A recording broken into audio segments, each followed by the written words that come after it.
السلام علیکم ورحمۃ اللہ وبرکاتہ۔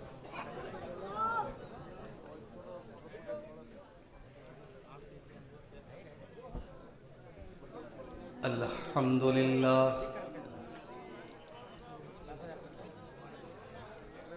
نحمده ونستعینه ونستغفره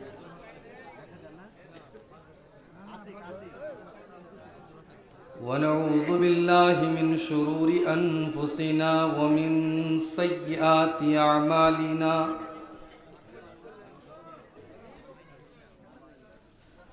من يهده الله فلا مضل له ومن يضلل فلا هادي له وأشهد أن لا إله إلا الله وحده لا شريك له وأشهد أن محمدا عبده ورسوله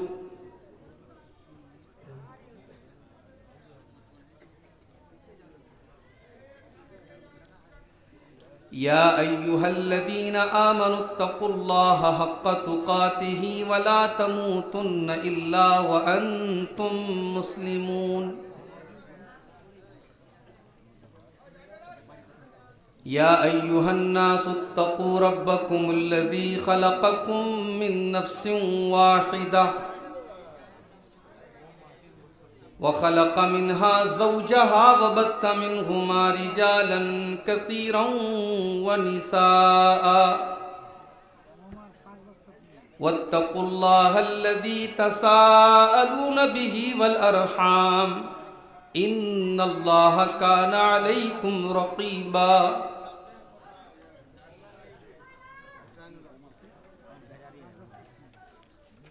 يا أيها الذين آمنوا اتقوا الله وقولوا قولا سديدا يصلح لكم أعمالكم ويغفر لكم ذنوبكم ومن يطع الله ورسوله فقد فاز فوزا عظيما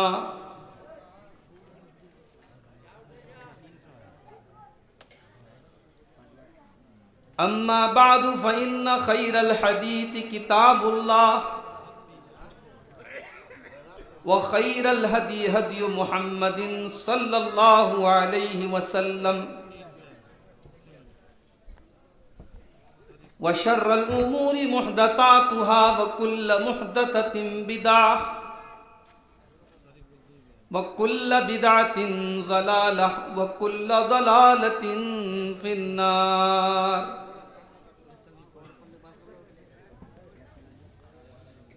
اعوذ باللہ من الشیطان الرجیم بسم اللہ الرحمن الرحیم یا ایہا الذین آمنوا ادخلوا فی السلم کافہ ولا تتبعوا خطوات الشیطان انہ لکم عدو مبین۔ صدر محترم، علماء کرام، محترم بزرگوں، نوجوان ساتھیوں، ماؤں اور بہنوں، پیارے بچوں،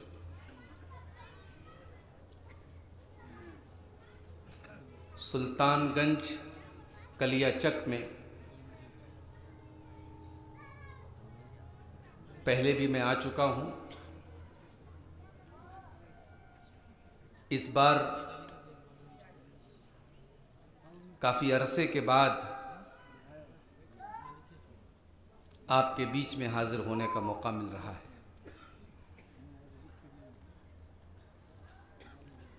عام طور سے آپ کے اس علاقے میں پروگرام اسی دسمبر اور جنوری میں ہوتے ہیں اور بڑے شوق سے لوگ حصہ لیتے ہیں اس طریقے کے پروگراموں میں۔ ہماری مائیں بہنیں بھی بڑی اچھی تعداد میں آئی ہیں، انشاءاللہ ہم ان کے اوپر بھی کچھ باتیں کریں گے۔ قرآن کریم کے دوسرے پارے کی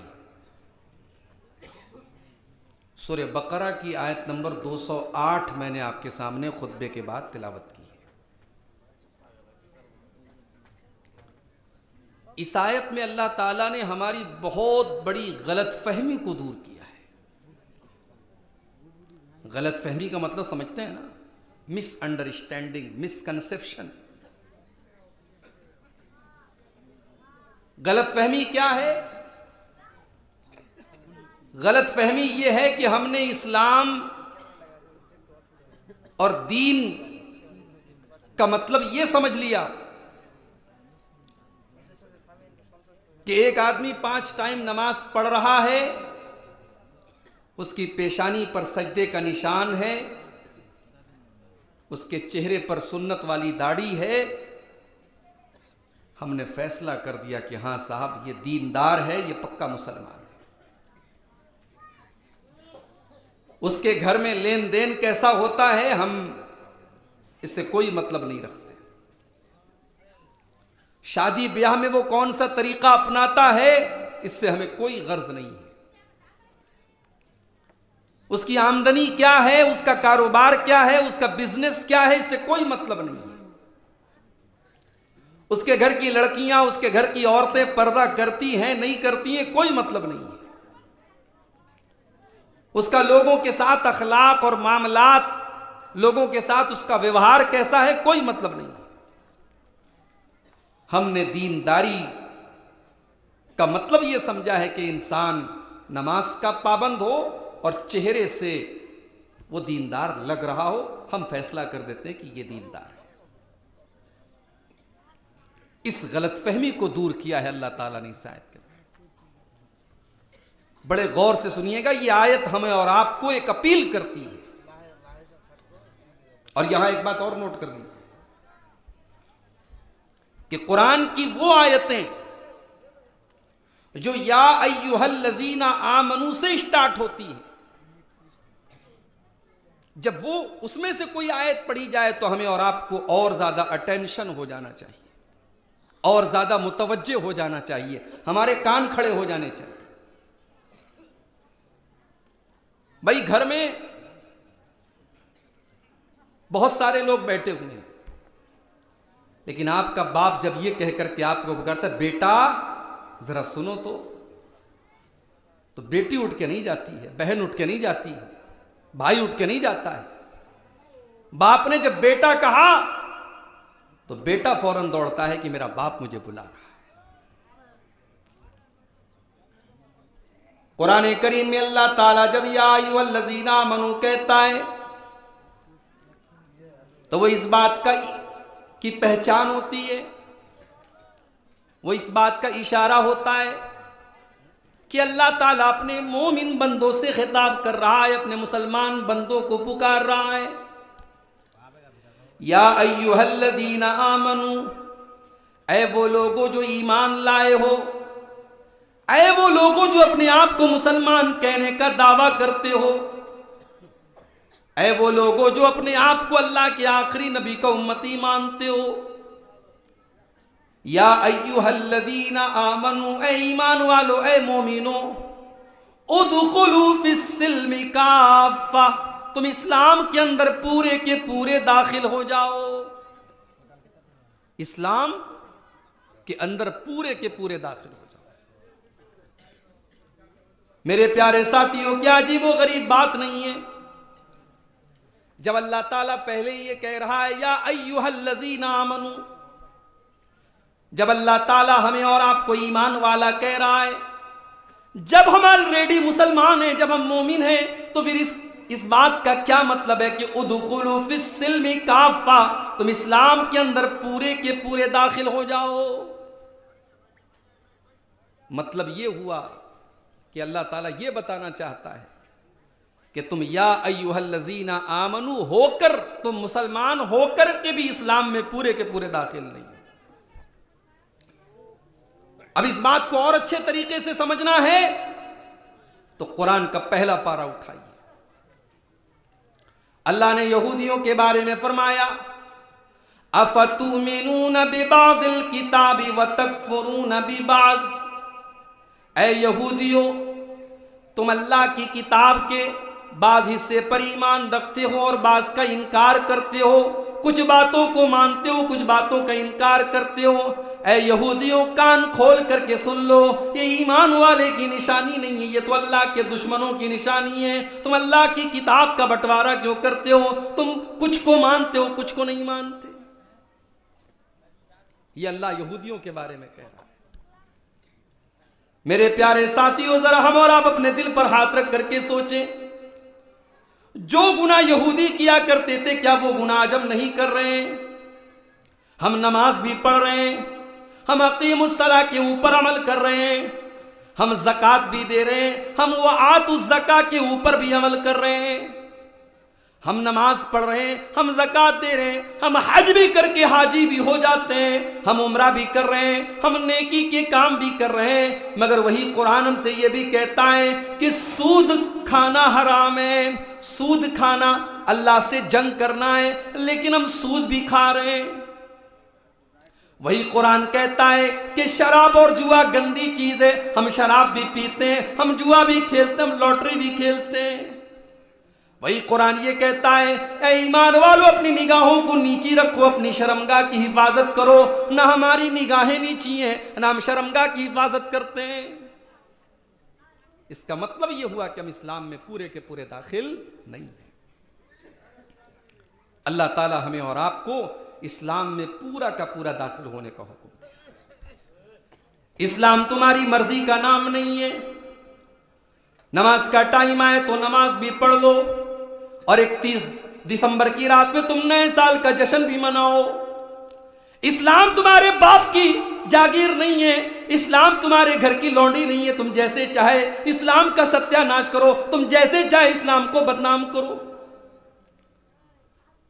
ایک طرف تم اپنے آپ کو مسلمان بھی شو کرو، دوسری طرف نہ تمہارا لباس مسلمان والا، نہ تمہارے گھر کی تہذیب مسلمان والی، نہ تمہارا پہناوا مسلمان والا، نہ تمہارے گھر کی عورتوں کا ڈریس مسلمان والا، نہ تمہارے بچوں کی تعلیم مسلمان والی۔ اب یہاں تو نام بھی بڑے عجیب و غریب ہیں، نام بھی مسلمان والے نہیں۔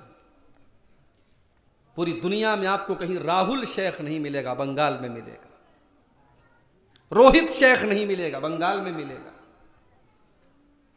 ایسے ایسے نام کہ سن کر کے شرم آتی ہے۔ میرے بھائیوں، جب بچہ آپ کے گھر میں پیدا ہوتا ہے تو بچہ پیدا ہوتے ہی آپ کے اوپر کچھ ذمہ داریاں عائد ہو جاتی ہیں۔ اللہ کے نبی فرماتے ہیں کل مولود مرہون بعقیقتہ، جب بچہ پیدا ہوتا ہے تو اپنے عقیقہ کی وجہ سے گروی رکھا جاتا ہے۔ کیا مطلب؟ گروی کا مطلب سمجھتے ہو؟ میں نے اپنا موبائل آپ کے پاس گروی رکھ دیا اور آپ سے 10,000 روپیہ ادھار لے لیا۔ اب جب میں 10,000 آپ کو ریٹرن کروں گا تب آپ میرا موبائل مجھے لوٹائیں گے، یہ ہوتا ہے گروی۔ بندھک بول سکتے ہیں آپ اپنی زبان میں، بچہ بندھک رہتا ہے، بچے کا قرض آپ کے اوپر ہے اگر آپ نے طاقت کے باوجود عقیقہ نہیں کیا، یہ بچے کا حق ہے آپ کے اوپر۔ ہمارے یہاں برتھ ڈے ہر سال منایا جاتا ہے، کیک کاٹی جاتی ہے، لیکن بچے کا عقیقہ نہیں ہوتا۔ 7ویں دن عقیقہ کرنا سنت ہے۔ اللہ کے نبی نے فرمایا یذبح عنہ یوم سابعہ ویسمى ویحلق راسہ، 7ویں دن بچے کی طرف سے عقیقہ کیا جائے اور بچے کا نام رکھا جائے اور بچے کے سر کا منڈن کرایا جائے۔ بچے کے سر کے بال موڑ کر کے اس کے بالوں کے وزن کے برابر چاندی صدقہ کرنا، یہ بھی صحیح حدیث سے ثابت ہے۔ یہ حق ہے بچے کا۔ آپ نے نام کیا رکھا؟ رنکو، ٹنکو، راجو، بڑے یہ نام چلتے ہیں آپ کے یہاں۔ یہ نام میرے بھائیوں ہماری اسلامی پہچان کو نہیں درشاتے۔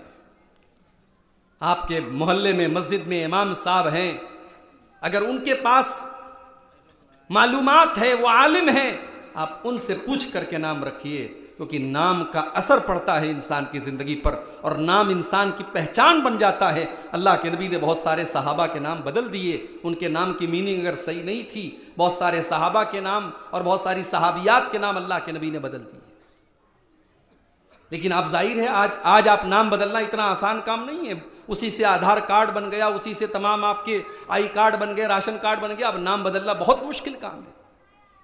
اس لیے آپ کے گھر میں جب بچہ پیدا ہو میرے بھائی تو اس کا نام آپ صحیح رکھیں گے، بچے کا حق ہے۔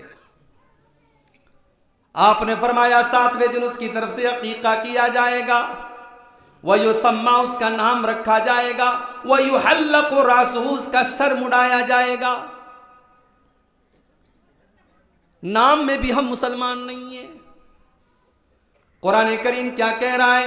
ادخلوا فی السلم کافہ، اے ایمان والو تم اسلام کے اندر پورے کے پورے داخل ہو جاؤ۔ آج کتنی تاریخ ہے دسمبر کی؟ 25 تاریخ۔ 25 تاریخ کو ایک تہوار منایا جاتا ہے پوری دنیا میں، کرسمس کا تہوار۔ کرسمس کیا مطلب اس کا؟ حضرت عیسیٰ مسیح کی پیدائش کا جشن منایا جاتا ہے۔ کون مناتے ہیں؟ عیسائی لوگ۔ عیسائی لوگ کیا عقیدہ رکھتے ہیں عیسیٰ علیہ السلام کے بارے میں؟ نعوذ باللہ، وہ یہ عقیدہ رکھتے ہیں کہ عیسیٰ علیہ السلام اللہ تعالیٰ کے بیٹے ہیں، اللہ تعالیٰ کی سنتان ہیں۔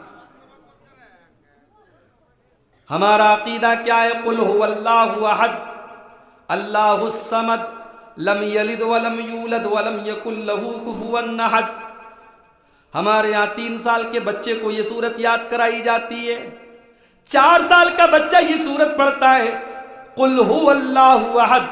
اے نبی آپ کہہ دیجئے اللہ ایک ہے، اللہ الصمد، اللہ تعالیٰ بے نیاز ہے، اس کو کسی کے سہارے کی، کسی کی مدد کی کبھی ضرورت نہیں پڑتی۔ لم یلد ولم یولد، نہ تو اس کا کوئی بیٹا ہے نہ وہ کسی کا بیٹا ہے، نہ اس نے کسی کو جنم دیا نہ اس کو کسی نے جنم دیا۔ ولم یکن لہ کفوا احد، اور نہ اس کے برابر کوئی ہو سکتا ہے۔ یہ ہمارا عقیدہ ہے۔ اب ظاہر ہے جو قل هو اللہ احد پڑھے گا وہ کرسمس تو نہیں منا سکتا میرے بھائی، وہ اللہ کے بیٹے کی پیدائش کا جشن تو نہیں منا سکتا۔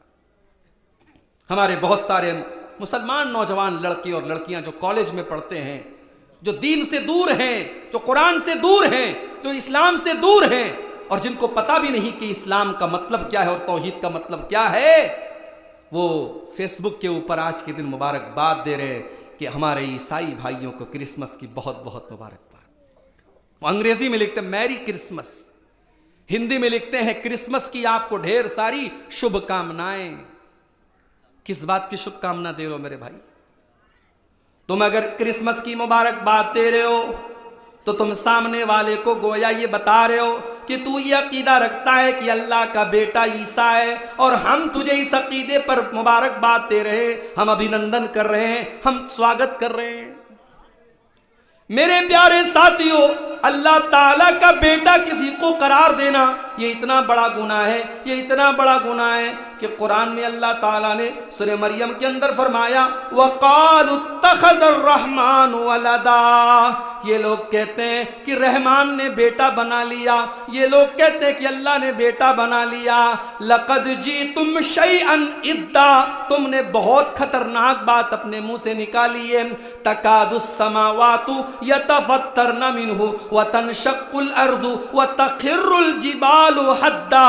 یہ اتنی خطرناک بات ہے، یہ اتنی بھیانک بات ہے کہ قریب ہے کہ آسمان پھٹ پڑے، زمین میں سوراخ ہو جائے اور بڑے بڑے پہاڑ گر پڑیں۔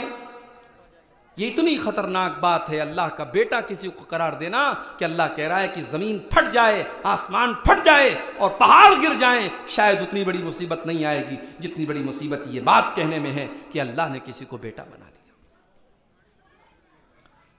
ان کل من فی السماوات والارض الا آتی الرحمن عبدا، زمین و آسمان کے اندر جتنے لوگ ہیں وہ سارے کے سارے قیامت کے دن اللہ کے بندے بن کر کے آئیں گے، سب کے سب بندے بن کر کے آئیں گے۔ جو دنیا میں اپنے آگے سر جھکواتے تھے، سجدہ کرواتے تھے، وہ بھی کل قیامت کے دن اللہ کے بندے بن کر کے آئیں گے، اللہ کے پاور کے آگے سب جھکے ہوئے ہیں۔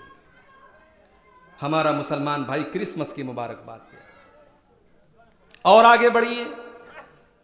31 دسمبر کی رات آئی, بڑے بڑے ہوٹلوں میں پروگرام ہو رہا ہے, بڑی بڑی ہیروئنوں کو لاکھوں کروڑوں روپے دے کر کے بلایا جا رہا ہے. 40 ہزار روپے کے پاس میں ہوٹلوں میں انٹری مل رہی ہے, اور وہ ہوٹلوں میں انٹری حاصل کرنے والوں میں ہمارا مسلمان نوجوان بھی لائن لگ کر کے شامل ہو رہا ہے. میرے پیارے نوجوان ساتھیوں, یہ کس بات کا تم جشن منا رہے ہو, یہ کس بات کی تم خوشی منا رہے ہو؟ ارے اگر 2022 جا رہا ہے اور 2023 شروع ہو رہا ہے تو یہ کوئی جشن منانے کی بات تو نہیں ہے, یہ کوئی خوشی منانے کی بات تو نہیں ہے. یہ تو سوچنے کی بات ہے, یہ تو افسوس کرنے کی بات ہے کہ میری زندگی کا 1 سال اور کم ہو گیا, میں اپنی موت سے 1 قدم اور قریب ہو گیا, میری زندگی کی دیوار سے 1 اینٹ اور گر گئی, میری زندگی کی کتاب سے 1 ورق اور نکل گیا. میرے پیارے نوجوان ساتھیوں, یہ جشن منانے کا مقام نہیں, یہ تو سوچنے کا مقام ہے. اسی لیے شاعر کہتا ہے, ایک اور اینٹ گر گئی دیوار حیات سے, ناداں یہ کہہ رہا ہے نیا سال مبارک. نیا سال مبارک یہ اسلام کی تعلیم نہیں ہے میرے بھائیوں. ہاں 2023 شروع ہو رہا ہے تو آپ اپنے آپ کو جانچیے اور پرکھیے کہ کون سی غلطی میرے اندر تھی جو 2022 میں کر رہا تھا. اب 2023 میں اپنی اس غلطی کو میں دور کر لوں گا. میں نماز نہیں پڑھتا تھا, اب انشاءاللہ نماز شروع کروں گا. میں قرآن سے دور تھا, اب قرآن پڑھوں گا. میں اپنے ماں باپ کے ساتھ میں نے بدتمیزی کری تھی, اب چل کے معافی مانگ لوں گا. زبان پر کنٹرول نہیں تھا, زبان پر کنٹرول کروں گا. غلط کام کرتا تھا, سچی توبہ کروں گا. اپنی غلطیوں کو کھنگالو, اپنی کمیوں اور کوتاہیوں کو دور کرو اور اپنی اچھائیوں میں اضافہ کرو. نئے سال پر اگر کچھ کر سکتے ہو میرے بھائیو تو یہ کرو.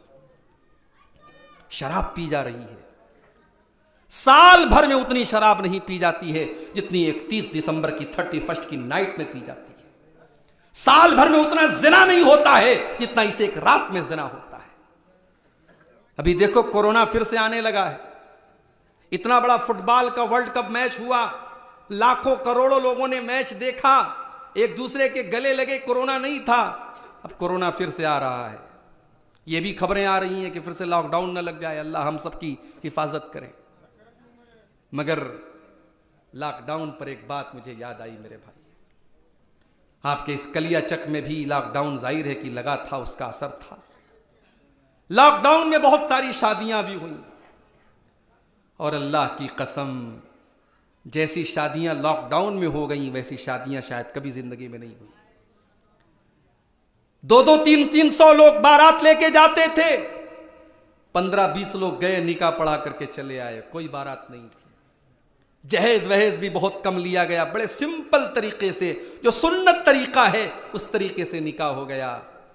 یہ حالات دیکھ کر کے دل کے اندر سے یہ آواز آئی کہ کاش لوگوں کی روزی روٹی پر ضرور اثر پڑا ہے اس لاک ڈاؤن کا, لوگوں کی دکانوں پر, لوگوں کے کاروبار پر ضرور اثر پڑا ہے, مگر اے اللہ کتنے غریبوں کا بھلا ہوا اس لاک ڈاؤن میں, کتنے بیٹیوں کے باپوں نے سکون کی سانس لی ہے کہ میری بیٹی بڑے سادہ اور آسان طریقے سے ودا ہو گئی. کاش ہم نے لاک ڈاؤن کے اس نکاح کے طریقے کو باقی دنوں میں میرے بھائیوں قائم رکھا ہوتا. شاید ہمیں اور آپ کو اس بات کا احساس نہیں ہے کہ ہماری رسم و رواج کی ان زنجیروں کی وجہ سے آج کتنے غریب باپ ہیں جن کی جوان بیٹیاں آج جوانی کی دہلیز کو پار کر رہی ہیں, اور وہ بیچارے اس بوجھ کے نیچے دب رہے ہیں کہ میں کیسے اپنی بیٹی کی شادی کروں گا. اور ماشاءاللہ بڑے پکے اہل حدیث ہیں, مجال نہیں ہے کہ سینے سے نیچے ان کا ہاتھ چلا جائے, مجال نہیں ہے کہ آمین کی آواز تھوڑی ہلکی نکل جائے. آمین کی آواز برابر پوری سپیڈ سے نکل رہی ہے, رفع دین پورا برابر ہو رہا ہے, سینے پر ہاتھ ایک دم صحیح باندھا جا رہا ہے. مگر شادی کے موقع پر لڑکی والوں سے 2-3 لاکھ روپے کی ڈیمانڈ بھی ہو رہی ہے. بائک بھی لے کے آ رہا ہے, یہ 4 ویلر بھی لے کے آ رہا ہے, جہیز کی ڈیمانڈ کر رہا ہے, جہیز لے رہا ہے, اور اس کی اہل حدیثیت پر کوئی فرق نہیں پڑ رہا ہے. ارے اللہ کے بندے, اس بیٹی کے باپ کے اوپر تو ترس کھا جاتا جس نے بیٹی کو پڑھایا لکھایا, بیٹی کے سارے شوق اور ارمان پورے کیے، اور آج اس بیٹی کو اللہ کے نام پر تیرے بھروسے چھوڑ رہا ہے۔ اسے یہ پتا نہیں کہ تو نہ جانے اس کی بیٹی کے ساتھ کیسا سلوک کرے گا۔ اس نے تیرے اوپر بھروسہ کر کے نکاح کے مقدس بندھن میں باندھ کر کے اپنی بیٹی کو تیرے حوالے کیا ہے، اور تو اتنا بڑا بے غیرت ہے، تو اتنا بڑا بے شرم ہے، تو اس بیٹی کے باپ سے جہیز کی ڈیمانڈ کر رہا ہے۔ میرے پیارے ساتھیوں، جاؤ ذرا کوئی بھی قرآن کی آیت مجھے لا کر دکھا دو، اور کسی اللہ کے رسول کی کوئی ایک حدیث مجھے لا کر کے دکھا دو جس میں بیٹی کے باپ کے اوپر کوئی خرچ رکھا گیا ہو اسلام میں نکاح کے موقع پر۔ کوئی 1 روپے کا خرچ نہیں رکھا گیا۔ یہاں تک کہ نکاح ہوا، مہر کون دے گا؟ لڑکا والا، لڑکا دے گا۔ ولیمہ کون کرے گا؟ لڑکے والے کریں گے۔ دلہن کے کپڑوں کا انتظام کون کرے گا؟ لڑکے والے کریں گے۔ لڑکی کے باپ کے اوپر 1 روپے کا بوجھ نہیں رکھا گیا، کیونکہ وہ بیچارہ تو خود اتنا بڑا امتحان دے رہا ہے۔ جی ہاں، بیٹیاں امتحان ہوتی ہیں میرے بھائیو، اور آج کے دور میں تو بیٹیاں اور بڑا امتحان ہونے لگی۔ اللہ کے نبی کی بیوی حضرت عائشہ فرماتی ہیں، میں گھر میں بیٹھی ہوئی تھی اور ایک بھیک مانگنے والی عورت آتی ہے، اس کے ساتھ 2 چھوٹی چھوٹی بچیاں ہیں۔ اس نے مجھ سے کچھ کھانے کو مانگا، فلم تجد عندی شیئا، میرے پاس کھانے کو کوئی چیز نہیں تھی۔ ایک کھجور گھر میں رکھی تھی، میں نے کھجور اٹھا کر کے اس کو دے دی۔ اس نے کھجور کے 2 ٹکڑے کیے، آدھا ایک بچی کو دیا، آدھا ایک بچی کو دیا۔ وَلَمْ تَأْكُلْ مِنْهَا شَيْئًا، اور اس عورت نے خود اس کھجور میں سے کچھ نہیں کھایا، اپنی دونوں بچیوں کو اس نے کھجور بانٹ دی۔ اماں عائشہ فرماتی ہیں، جب شام کو اللہ کے نبی گھر آئے تو میں نے یہ واقعہ بیان کیا کہ اللہ کے نبی، ایک بھیک مانگنے والی ایک سائلہ عورت آئی تھی، اس کے ساتھ ایسا معاملہ ہوا، اس نے کھجور کے 2 ٹکڑے کر کے اپنی بیٹیوں کو دے دیا، اس نے خود کچھ نہیں کھایا۔ کیا جواب دیا اللہ کے پیارے نبی نے؟ آپ نے فرمایا، اے عائشہ، ان هذه البنات من ابتلي من هذه البنات شيئا كن له سترا من النار۔ اے عائشہ، اللہ تعالیٰ جس کو بیٹی کے ذریعے آزماتا ہے، جس کا بیٹی کے ذریعے امتحان لیتا ہے، جس کی پریچھا لیتا ہے، اور اس امتحان کے اندر وہ بیٹی کے ماں باپ کھڑے اتر جاتے ہیں، وہ بیٹی کو پڑھاتے ہیں، لکھاتے ہیں، بیٹی کی صحیح پرورش کرتے ہیں، کن لہو سترم من النار، وہ بیٹیاں اپنے ماں باپ کو جہنم کی آگ سے بچانے کا کام کریں گی۔ ہم نے یہ حق بھی ادا نہیں کیا۔ ہم نے اپنی بیٹیوں کو کالج میں ایڈمیشن کرایا، ہماری بیٹی کالج میں جا رہی ہے، اس نے BA کر لیا، اس نے MA کر لیا، اس نے اعلیٰ تعلیم حاصل کر لی، مگر اسے یہ نہیں پتا کہ پردہ کیا چیز ہوتی ہے، اسے یہ نہیں پتا نماز کا طریقہ کیا ہے، اسے یہ پتا نہیں کہ قبر کے اندر اس سے کیا سوال کیا جائے گا، اسے یہ پتا نہیں کہ ایمان کس دولت کا نام ہے، اسے یہ پتا نہیں کہ اسلام کس چیز کا نام ہے۔ میرے پیارے ساتھیوں، نتیجہ یہ نکلا کہ آج ہماری مسلمان لڑکیاں غیروں کے ساتھ بھاگ رہی ہیں، آج ان کو محبت کے جال میں اور عشق کے جال میں پھنسا کر کے ان کے ایمان کا سودا کیا جا رہا ہے، ان کو دین سے نکالا جا رہا ہے، ان کو مرتد بنایا جا رہا ہے، ان کو اسلام سے خارج کیا جا رہا ہے۔ ہم نے بیٹیوں کا یہ بوجھ بھی میرے بھائیوں، بیٹیوں کا کہ اس امتحان میں بھی ہم اور آپ کھڑے نہیں اترے۔ بیٹی کی پرورش کا صرف یہ مطلب نہیں ہے کہ آپ بیٹی کو کالج میں تعلیم حاصل کرنے کے لیے بٹھا دیں، آپ نے اپنی بیٹی کو دین کی تعلیم کیا دی؟ آپ نے بڑا احسان کیا، کسی حافظ صاحب، کسی قاری صاحب کو پکڑا آپ نے، حافظ صاحب ذرا میری بیٹی کو قرآن پڑھا دیجیے گا، اور سن لو میری بات، بیٹیاں بڑی ہو جائیں، جوان ہو جائیں تو کسی مرد کے ذریعے ان کو ٹیوشن پڑھانا بھی حرام ہے، حرام ہے، اور زناکاری اور بدکاری کو دعوت دینا ہے۔ وہ لڑکی چاہے جتنی بڑی متقی اور پرہیزگار ہو، اور ٹیوشن پڑھانے والا جتنا پرہیزگار اور متقی ہو، لیکن اگر وہ دونوں جوان ہیں تو آپ سمجھیے کہ آگ، فتنے کی آگ لگا رہے ہیں میرے بھائیو، آپ آگ اور پھوس کو اکٹھا کر رہے ہیں۔ اللہ کے پیارے نبی فرماتے ہیں کہ جب مرد اور اس لیے بیٹیاں جب چھوٹی ہوں انہیں آپ قرآن پڑھا دیں، اور صرف قرآن نہ پڑھائیں، انہیں آپ اسلام کی بنیادی تعلیم دیں۔ کلیا چک والوں بڑی پوائنٹ کی بات بتا رہا ہوں، بڑے جلسے آپ کراتے ہیں سال بھر میں، اگر جوڑا جائے تو سینکڑوں جلسے ہو جاتے ہوں گے پورے کلیا چک میں سب ملا کر کے۔ مسجد کے اندر آپ کے امام صاحب ہیں، کتنی تنخواہ دیتے ہیں آپ ان کو؟ 10,000 روپے، 10,000 روپے آپ تنخواہ دیتے ہیں۔ امام صاحب کا کمرہ کہاں ہے؟ مسجد میں چھوٹا سا کمرہ ہے۔ امام صاحب کے بچے کہاں رہتے؟ گاؤں میں رہتے ہیں، دیہات میں رہتے ہیں۔ بیوی کہاں رہتی؟ گاؤں میں رہتی ہے۔ آپ اپنے بچوں کے ساتھ رہتے ہیں، اپنے پریوار کے ساتھ رہتے ہیں۔ کیا امام صاحب کو یہ حق نہیں ہے کہ وہ اپنے بیوی بچوں کے ساتھ رہیں؟ آپ کروڑوں کماتے ہیں، لیکن آپ نے اپنی مسجد کے امام کو اس کی بیوی بچوں سے دور رکھا۔ وہ بیچارہ زندہ ہے مگر اس کی بیوی ودھوا اور بیوہ بن کر کے زندگی گزار رہی ہے۔ وہ زندہ ہے، اس کے بچے یتیم بن کر کے زندگی گزار رہے ہیں۔ میرے بھائیوں، کیا یہ انیائے نہیں ہے؟ کیا ناانصافی نہیں ہے؟ آپ اپنے امام کے لیے کمرے کا انتظام کیجئے، اس کے لیے فیملی کوارٹر کا انتظام کیجئے۔ اور امام کا کام صرف 5 ٹائم کی نماز پڑھانا نہ ہو، مسجد کے اندر ایسی کلاس بھی چلے۔ آپ کے چھوٹے چھوٹے بچے اسکول جا رہے ہیں، وہاں انہیں کوئی قرآن نہیں پڑھاتا، وہاں انہیں کوئی اسلام نہیں بتاتا، وہاں کوئی نبی کی سیرت نہیں بتاتا۔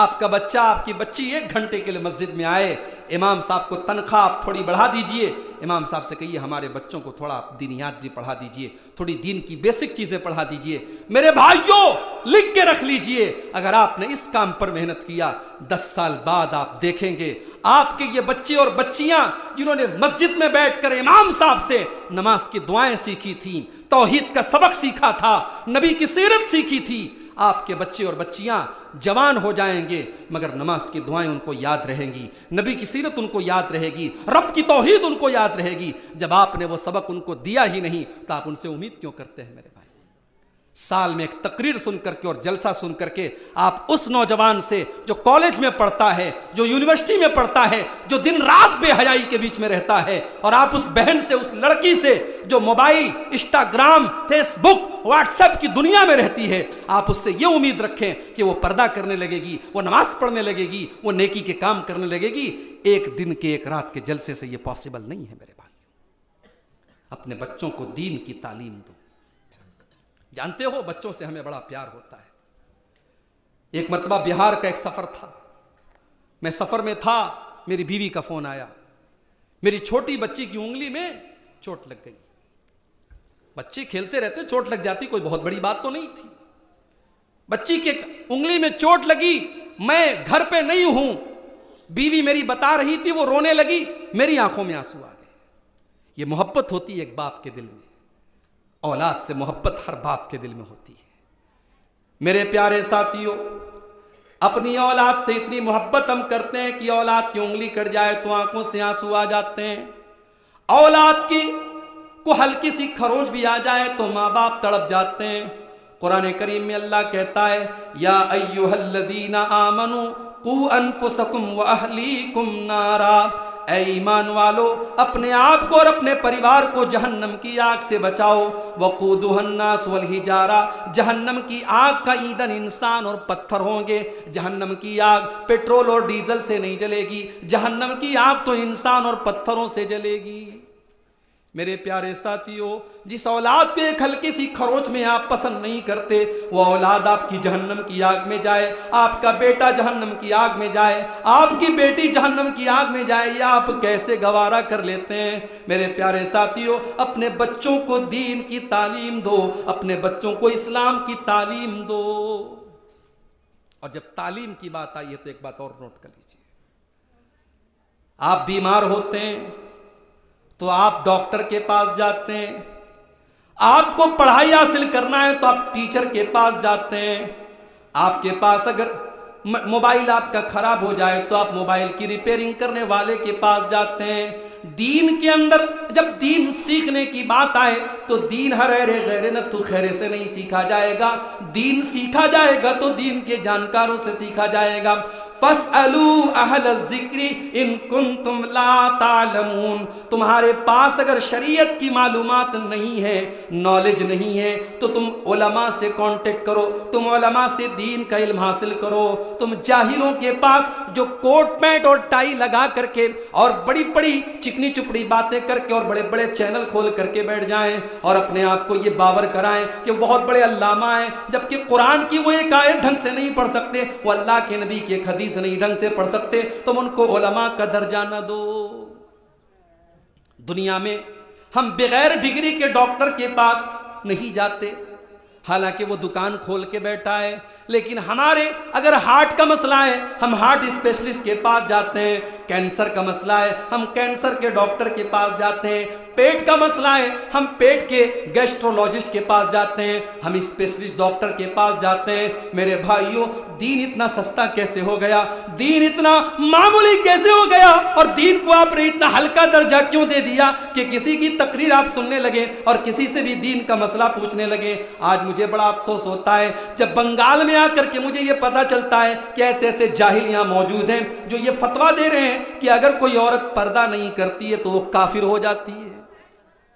ایسی تقریریں اور ایسے بیان ہم نے سنے کہ جو عورت پردہ نہیں کرتی وہ کافر ہو گئی، اور اگر شوہر کے ساتھ مل رہی ہے تو زنا کر رہی ہے۔ مجھے بتایا، آپ کسی کلیا چک میں کسی نے مجھے بتایا کہ ایسے ایسے لوگ موجود ہیں اور فیس بک پر اور سوشل میڈیا پر ان کے لاکھوں ہزاروں فالوور۔ سچ کہا تھا اللہ کے نبی نے، قیامت کی ایک نشانی آپ نے یہ بھی بیان فرمائی تھی، ان اللہ لا يقبض العلم انتزاعا ينتزعه من العباد، اللہ تعالیٰ دنیا سے علم کو اچانک نہیں اٹھائے گا، وَلَٰكِن يَقْبِضُ الْعِلْمَ بِقَبْضِ الْعُلَمَاءِ، دنیا سے جب دھیرے دھیرے علماء چلے جائیں گے تب دنیا سے علم چلا جائے گا، حَتَّى إِذَا لَمْ يُبْقِ عَالِمًا اتَّخَذَ النَّاسُ رُؤُوسًا جُهَالًا، اور جب علماء دھیرے دھیرے ختم ہونے لگیں گے تو لوگ جاہلوں کو جنہیں قرآن پڑھنے کی تمیز نہیں، جنہوں نے کبھی مدرسے کا منہ نہیں دیکھا، جنہوں نے اساتذہ سے علم حاصل نہیں کیا، 4 کتابیں پڑھ لی، 4 ویڈیوز دیکھ لیے، 4 یوٹیوب کے اوپر ویڈیو دیکھ لیے، علامہ بن گئے، بردر بن گئے، انجینئر بن گئے، اور انہوں نے لوگوں کو فتویٰ دینا شروع کر دیا۔ فَأَفْتَوْا، وہ لوگوں کو فتویٰ دینے لگے اور لوگ ان سے فتویٰ پوچھنے لگے، فَضَلُّوا وَأَضَلُّوا، وہ خود بھی گمراہ ہو رہے ہیں اور دوسروں کو بھی گمراہ کر رہے ہیں۔ علم حاصل کرنا ہے تو علماء سے حاصل کرنا، شرماؤ مت، دین کے سیکھنے کے معاملے میں کوئی شرم نہیں۔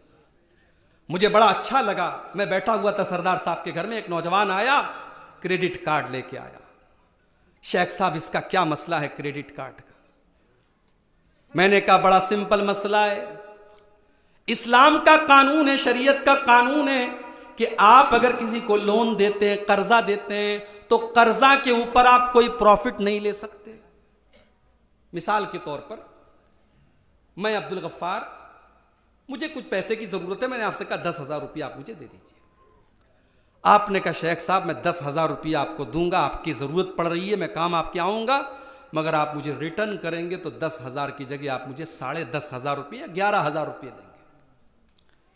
اب سن لو شریعت کا قاعدہ کیا ہے، اس کو بڑے کھلے دماغ سے سن لو۔ میں نے آپ سے قرضہ مانگا، آپ نے قرضے پر پروفٹ مانگا، قرضے کے اوپر جو پروفٹ آپ نے مانگا اور میں نے آپ کو دیا، دیٹ از کالڈ انٹرسٹ، اسی کو سود کہتے ہیں، اسی کو بیاج کہتے ہیں۔ ہاں، آپ نے مجھ کو 10,000 روپے دیے، آپ نے کوئی ڈیمانڈ نہیں کی، آپ نے کسی خواہش کا اظہار بھی نہیں کیا کہ میں آپ کو اس قرض کے اوپر کوئی منافع دوں، لیکن جب میں آپ کو لوٹانے لگا تو میں نے اپنی چوائس سے، اپنی مرضی سے میں نے 10,000 کی جگہ آپ کو 11,000 دے دیے کہ بھائی آپ میرے کام آئے تھے، میرے موقع پر، یہ لیجئے میں 1,000 روپیہ آپ کو اپنی طرف سے دے رہا ہوں۔ اس میں کوئی حرج نہیں ہے، یہ سود نہیں ہے، یہ بیاج نہیں ہے، یہ اللہ کے نبی کا طریقہ تھا۔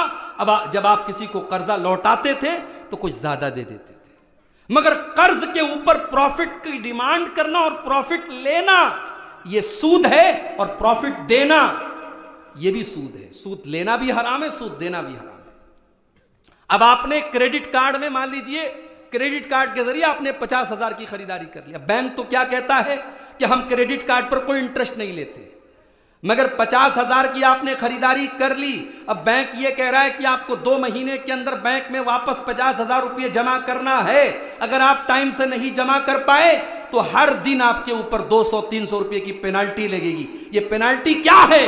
یہ سود ہے، انٹرسٹ ہے، اور یہ حرام ہے میرے بھائی. سود حرام ہے. میرے نوجوان بھائی نے آ کر کے مجھ سے پوچھا، میں نے اس کو جواب دیا، وہ مطمئن ہو کے چلا گیا. مجھے بڑا اچھا لگا میرے بھائی. ہم پوچھتے نہیں ہیں. ہم نماز کا مسئلہ پوچھتے ہیں مولوی صاحب سے، ہم وضو کا مسئلہ پوچھتے ہیں، ہم غسل کا مسئلہ پوچھتے ہیں، مگر ہم جب بزنس کرتے ہیں، جب کاروبار کرتے ہیں، تب ہم مسئلہ نہیں پوچھتے. تب تو ہمارے لیے بس یہ اہم ہوتا ہے کہ ہم کو پروفٹ کیسے آ جائے، ہم کو منافع کیسے آ جائے.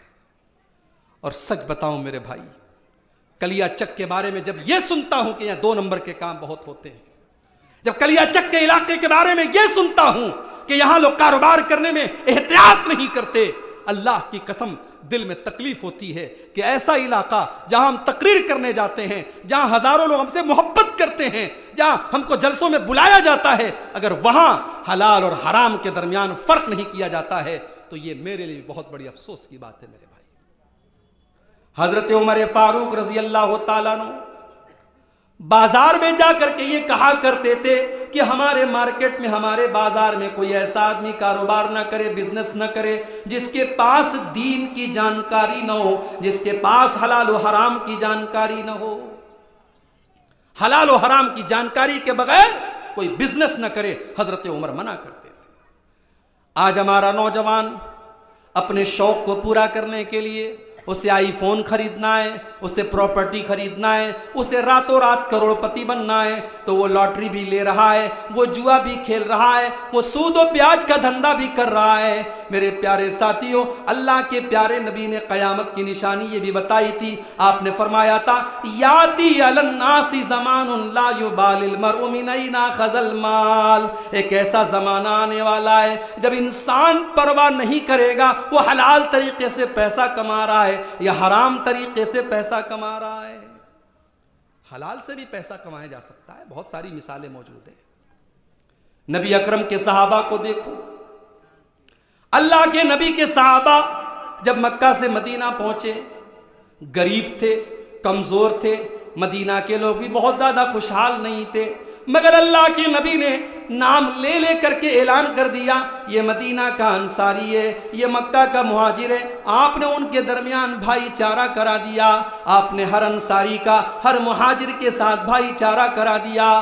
میرے پیارے ساتھیوں، آج تو سگا بھائی اپنے بھائی کا مال ہڑپنے کو تیار ہے، سگا بھائی اپنے بھائی کی زمین ہڑپنے کو تیار ہے. وہاں دیکھو اللہ کے نبی نے کوئی رشتہ نہیں ہے، کوئی خون کا رشتہ نہیں ہے. مکہ کے مہاجر مکہ کے رہنے والے اور مدینہ کے انصاری مدینہ کے رہنے والے. اللہ کے نبی نے صرف ایک اعلان کر دیا اور آپ نے نام لے کر کے بتا دیا کہ یہ مکہ کا مہاجر تمہارا بھائی ہے. مدینہ کے انصاریوں نے اپنے دل کے دروازے ان کے لیے کھول دیے. ایک انصاری صحابی ہیں، ان کا نام ہے سعد ابن ربی. ان کا بھائی چارہ اللہ کے نبی نے عبد الرحمن ابن عوف رضی اللہ تعالیٰ عنہ کے ساتھ کرایا. حضرت سعد بن ربی عبد الرحمن ابن عوف کے پاس آتے ہیں، کہتے ہیں عبد الرحمن آپ تو میرے بھائی ہیں، اللہ کے نبی نے آپ کو میرا بھائی قرار دیا ہے. اے عبد الرحمن، آپ کے پاس تو پیسہ بھی نہیں ہے، آپ کے پاس تو گھر بار بھی نہیں ہے، آپ تو بھی مکہ سے آئے ہیں. اے عبد الرحمن، یہ میرا گھر ہے، یہ میری پراپرٹی ہے، آؤ میں بٹوارہ کر دیتا ہوں، آدھا تم لے لو آدھا میں لے لیتا ہوں. اے عبد الرحمن، یہ میرے کھجوروں کے باغات ہیں، محنت میں کروں گا، اس میں کام میں کروں گا، اس میں کھیتی میں کروں گا، لیکن جو پیداوار ہوگی آدھی تم لے لینا آدھی میں لے لوں گا. اے عبد الرحمن، تمہیں ہو سکتا ہے شادی ہونے میں دقت ہو سکتا ہے تمہیں رشتہ نہ ملے، میری 4 بیویاں ہیں، تم کسی ایک کو پسند کر لو، میں طلاق دے دیتا ہوں، وہ عدت گزار لے گی، تم اس کے ساتھ نکاح کر لینا. اے عبد الرحمن، میں تمہارے سارے مسئلے حل کر دیتا ہوں. یہ سگے بھائی نہیں تھے، نبی نے ان کو بھائی قرار دیا تھا، اس کو اپنے سگے بھائی سے بڑھ کے انہوں نے نبھایا اور کہا کہ زمین دینے کو تیار ہوں، کھیتی دینے کو تیار ہوں، بیوی تک دینے کو تیار ہوں. مگر وہ خوددار لوگ تھے میرے بھائی، خوددار لوگ تھے. یہ نہیں کہ فری کا کہتے ہیں نا مال مفت دل بے رحم، فری کا ملتا ہے تو کچھ بھی آدمی لے لیتا ہے. یہاں تو فری میں نوکری بھی مل رہی ہے، فری میں مکان بھی مل رہا ہے، فری میں بیوی بھی مل رہی ہے. عبد الرحمن ابن عوف نے کیا جواب دیا؟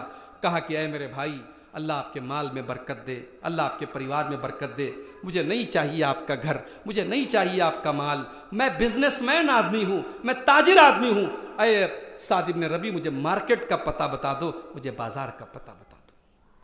آج تو کلیا چک میں 95% مسلمان ہیں۔ عبد الرحمن ابن عوف نے جب بزنس اسٹارٹ کیا تھا مدینہ کے مارکیٹ میں، وہ پورا مارکیٹ یہودیوں کا تھا اور پورے مدینہ کے مارکیٹ پہ یہودیوں کا قبضہ تھا۔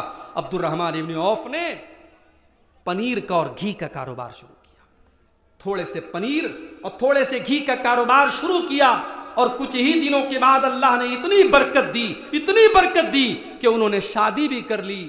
اچھا شادی کر لی اور نبی کو انوائٹ نہیں کیا، کیونکہ بارات لے کے نہیں گئے تھے نا۔ ہمارے ہاں تو بارات لے کے جائیں گے اور مولوی صاحب بیچارے شیروانی پہن کے سب سے آگے جائیں گے۔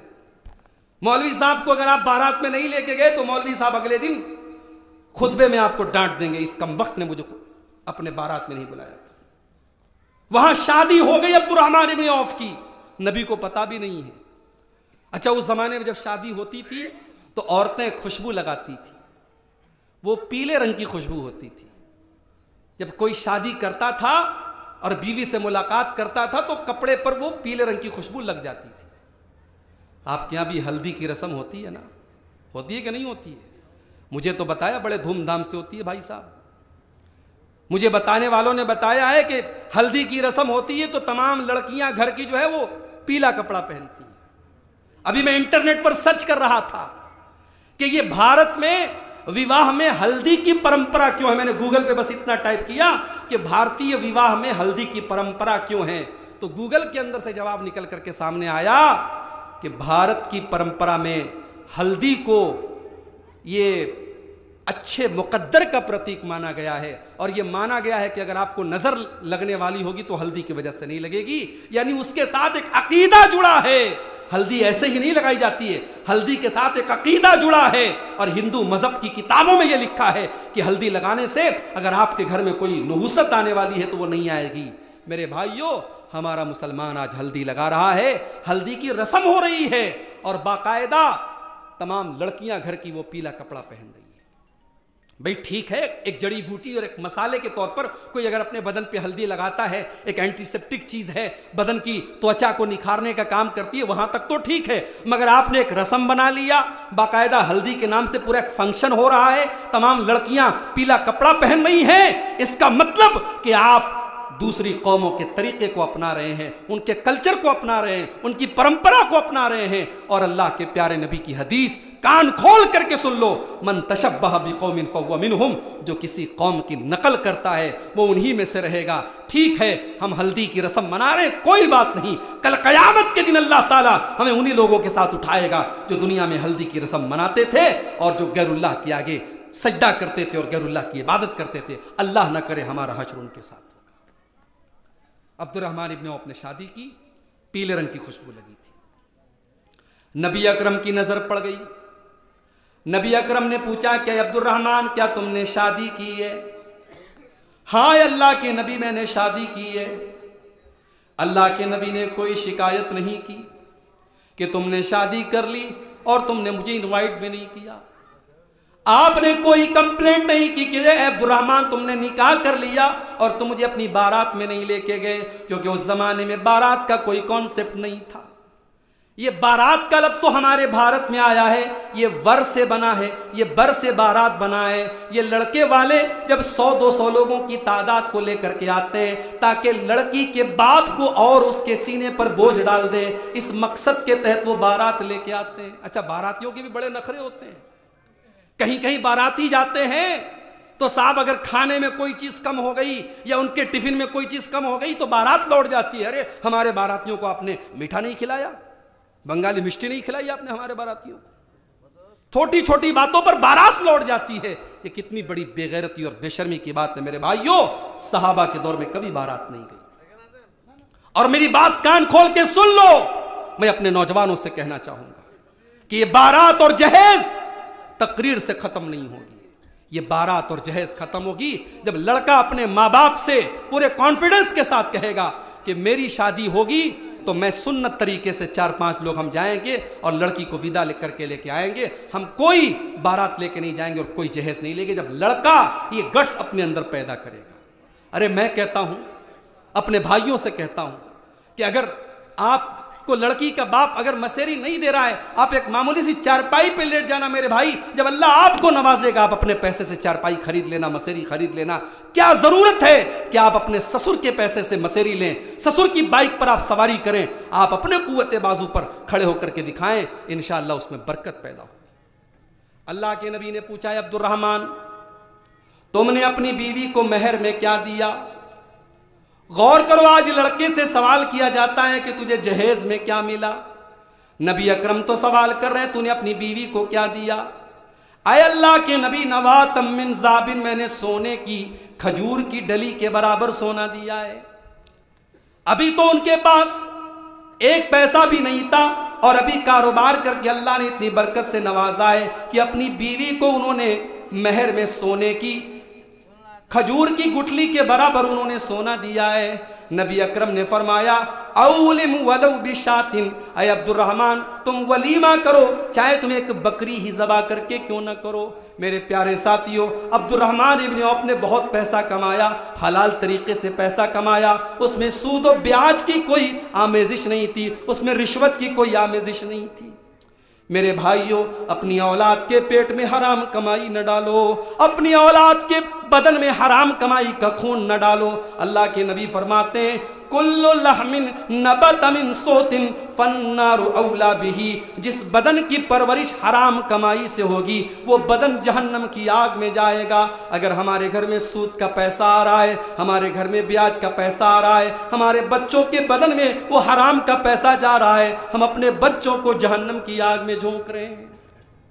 میرے پیارے ساتھیوں, اللہ کے نبی فرماتے ہیں, صحیح مسلم کی روایت ہے, لعن اللہ آکل الربا وموکلہ, اللہ کی لعنت ہو سود کھانے والے پر, اللہ کی لعنت ہو سود کھلانے والے پر, اللہ کی لعنت ہو سود کی گواہی دینے والے پر, اور اللہ کی لعنت ہو سود لکھنے والے پر. قرآن کہتا ہے اے سود کھانے والو, اگر تم نے سود کا لین دین بند نہیں کیا, فَاذَنُوا بِحَرْبٍ مِّنَ اللَّهِ, تو تم اللہ سے جنگ کرنے کے لیے تیار ہو جاؤ, تم اس کے رسول سے جنگ کرنے کے لیے تیار ہو جاؤ. اب میں پھر سے لوٹ رہا ہوں اس آیت کی طرف, سورہ بقرہ کی 2 پارے کی آیت, یا ایھا الذین آمنوا, ایمان والو اسلام میں پورے کے پورے داخل ہو جاؤ. میری پیاری ماؤں بہنوں, بڑی خوشی کی بات ہے, جلسہ ہو رہا ہے, آپ کے لیے اتنی بڑی بڑی اسکرین لگائی گئی, آپ جلسے میں آئی ہیں, لیکن مجھے ایک بات بتا دیجئے, اس جلسے میں آنے کا کیا مقصد ہے؟ تاکہ ہم اور آپ اپنی اصلاح کریں, تاکہ ہم اور آپ اپنی کمیوں کو ٹٹولیں, اپنی کمیوں کو تلاشیں اور اپنی اصلاح کر لیں. میری ماؤں بہنوں, میری بات بری لگے تو معاف کر دینا. ہم جب آپ کے علاقے میں آتے ہیں, جوان لڑکیاں ہیں, 20 سال کی ہیں, 18 سال کی ہیں, 16 سال کی ہیں, سج سنور کر کے وہ جلسے میں جا رہی ہیں, دکانوں پہ جا رہی ہیں, سامان خرید رہی ہیں. میری پیاری ماؤں بہنوں, یہ اسلام کی تعلیم تو نہیں ہے, یہ شریعت کی تعلیم تو نہیں ہے. قرآن تو یہاں تک کہتا ہے وَقُلْ لِلْمُؤْمِنَاتِ يَغْضُضْنَ مِنْ أَبْصَارِهِنَّ وَيَحْفَظْنَ فُرُوجَهُنَّ. اے نبی, آپ مومنہ عورتوں سے کہہ دیجئے, آپ مسلمان عورتوں سے کہہ دیجئے کہ وہ اپنی نگاہوں کو نیچی رکھیں اور اپنی شرمگاہوں کی حفاظت کریں. وَلَا يُبْدِينَ زِينَتَهُنَّ إِلَّا مَا ظَهَرَ مِنْهَا, اور وہ اپنی زینت کو ظاہر نہ کریں مگر جو خود سے ظاہر ہو جائے. ساؤتھ افریقہ ایک ایسا ملک ہے جہاں حجاب کے اوپر پابندی ہے, جہاں پردے کے اوپر بہت ساری عورتوں پر پابندی لگائی جاتی ہے, مگر ساؤتھ افریقہ کا کرکٹر ہے ہاشم املہ, اس کی بیوی کو کبھی آپ نے بغیر نقاب کے نہیں دیکھا ہوگا. فرانس ایک ایسا ملک ہے جہاں عورت کو نقاب پہننے پر جرمانہ دینا پڑتا ہے, مگر وہاں بہت ساری عورتیں جب گھر سے نکلتی ہیں تو نقاب میں نکلتی ہیں, حجاب میں نکلتی ہیں, وہ اپنا چہرہ نہیں دکھاتی, وہ اپنا بدن نہیں دکھاتی ہیں. میرے پیاری ماؤں بہنوں, آج آپ یہ نہیں کہہ سکتی کہ ہمارے ماحول میں پردہ نہیں ہے, ہمارے یہاں تو نقاب نہیں پہنا جاتا ہے، ہماری لڑکی نقاب پہن کر کے نکلے گی تو محلے والے بڑے تانے ماریں گے۔ میرے پیارے بھائیوں، سارا زمانہ ایک طرف اور اسلام ایک طرف۔ اللہ کے نبی فرماتے ہیں بدا الاسلام غریبا وسیعود کما بدا غریبا۔ اسلام جب شروع ہوا تھا تو اسلام اجنبی تھا، اسلام انجان تھا، اسلام کو لوگ جانتے نہیں تھے، اسلام پر عمل کرنے والوں کو لوگ عجیب نظر سے دیکھتے تھے۔ اللہ کے نبی فرماتے ہیں آگے چل کر کے کیسا دور آ جائے گا کہ اسلام پھر سے اجنبی ہو جائے گا، اسلام پر چلنے والا اجنبی ہو جائے گا۔ آج آپ کے محلے میں، آپ کے اس علاقے میں کوئی لڑکی اگر حجاب میں نکلتی ہے، کوئی لڑکی اگر نقاب میں نکلتی ہے، سارے گاؤں کی نظر میں اور سارے علاقے کی نظر میں یہ بڑا عجیب و غریب ماجرا ہو جائے گا کہ پورے گاؤں میں تو کوئی لڑکی نقاب نہیں پہن رہی ہے، یہ نقاب میں کیوں جا رہی ہے؟ میری پیاری ماں بہنوں، اگر کوئی لڑکی یہ مصیبت جھیلنے کے لیے تیار ہو جائے کہ مجھے لوگوں کی پرواہ نہیں کرنا ہے، مجھے اللہ اور اس کے رسول کی پرواہ کرنا ہے، تو اللہ کے نبی فرماتے ہیں فَطُوبَى لِلْغُرَبَاءِ۔ اللہ کے نبی فرماتے ہیں کہ جنت ملے گی ان لوگوں کو جو اجنبی بن جائیں گے، انجان بن جائیں گے۔ جب سارا سماج بے پردہ تھا، جو مسلمان عورت پردے میں نکلتی تھی، اللہ تبارک و تعالیٰ اسے جنت عطا فرمائے گا۔ قرآن کہہ رہا ہے کہ اے مسلمان عورتوں، تم اپنی زینت کو ظاہر نہ کرو۔ میری ماں بہنوں، آپ کا چہرہ آپ کی زینت ہے، آپ کے ہونٹوں کی لپسٹک آپ کی زینت ہے، آپ کے ناکوں کی نتھیا آپ کی زینت ہے، آپ کے کانوں کا جھمکا آپ کی زینت ہے، آپ کے گلے کا ہار آپ کی زینت ہے، آپ کا پورا بدن آپ کی زینت ہے، اور آپ کو یہ زینت غیر مردوں کے سامنے ظاہر نہیں کرنا ہے۔ گھر میں بہت سارے رشتہ دار آتے ہیں، کوئی دور کا رشتہ دار ہے، کوئی گھر کا بھگنا لگ رہا ہے، کوئی گھر کا بھتیجا لگ رہا ہے، وہ گھر میں آتا ہے اور گھر کی عورتیں اس کے سامنے بڑے دھڑلے سے آ جاتی ہیں۔ غلط ہے یہ، غلط ہے یہ، غلط ہے یہ۔ یہاں تک کہ اپنا سگا دیور، اپنے شوہر کا جو بھائی ہے، وہ دیور بھی آپ کے لیے غیر محرم ہے، اس کے سامنے بھی آپ دھڑلے سے اور جیسے چاہے ویسے اس کے سامنے آپ آ جاتی ہیں، یہ مناسب نہیں ہے۔ اللہ کے نبی فرماتے ہیں، آپ نے مردوں کو مخاطب کر کے فرمایا ایاکم والدخول علی النساء، اے مردو تم پرائی عورتوں کے پاس اکیلے میں نہ جایا کرو، تم غیر عورتوں کے پاس تنہائی میں نہ جایا کرو۔ صحابہ نے پوچھا اے اللہ کے نبی، کیا دیور بھی اپنی بھابھی کے پاس اکیلے میں نہیں جا سکتا؟ کیا جیجا بھی اپنی سالی کے پاس اکیلے میں نہیں جا سکتا؟ اللہ کے نبی نے فرمایا الحم الموت، دیور تو اپنی بھابھی کے لیے موت ہے، جیجا تو اپنی سالی کے لیے موت ہے۔ یہاں تو باقاعدہ سالیاں ماشاءاللہ دروازہ چھینک لیتی ہیں دلہے میاں کا، اور دلہے میاں جب تک پیسہ نہیں دے دیتے تب تک ان کو سسرال میں انٹری نہیں ملتی۔ اور یہ سب اس گھر میں ہو رہا ہے جو دیندار گھرانہ ہے، جہاں پانچوں ٹائم کے نمازی ہیں لوگ، اور جہاں مردوں کے چہرے پر ماشاءاللہ سنت والی داڑھی ہے۔ میرے بھائیوں، جب آپ نے نماز کی پابندی کی ہے، جب آپ نے سنت کی پابندی کی ہے، تو اپنے اندر اتنا گٹس بھی پیدا کیجئے، اپنے گھر کی عورتوں کو منع کیجئے کہ یہ فضول رسمیں میرے گھر میں نہیں ہوں گی۔ میرے پیارے ساتھیوں، جس نبی کا ہم کلمہ پڑھتے ہیں، وہ نبی تو دنیا میں رسم و رواج کو ختم کرنے کے لیے آئے تھے۔ جس رسم و رواج سے انسانیت کو نقصان پہنچے، مانوتا کو نقصان پہنچے، جس رواج سے انسانیت کو دکھ پہنچے، اللہ کے نبی نے ہر اس رواج کو ختم کیا۔ ایک صحابی آتے ہیں، صحیح ابن حبان کی بالکل صحیح روایت ہے، ایک صحابی آتے ہیں، اے اللہ کے نبی میں اسلام لے آیا ہوں، اسلام لانے کے پہلے میں نے بہت بڑے بڑے پاپ کیے تھے، اے اللہ کے نبی ایک پاپ میں نے ایسا کیا تھا کہ وہ پاپ آج بھی مجھے کچوٹتا ہے، وہ پاپ مجھے آج بھی اندر سے چبھتا ہے۔ کیا کیا تھا تم نے؟ اے اللہ کے نبی میرے گھر میں ایک بچی تھی، مجھے ایک بیٹی پیدا ہوئی تھی، میرے سماج کا دستور تھا بیٹیوں کو پیدا ہونے کے بعد ان کو زندہ نہیں رکھا جاتا تھا۔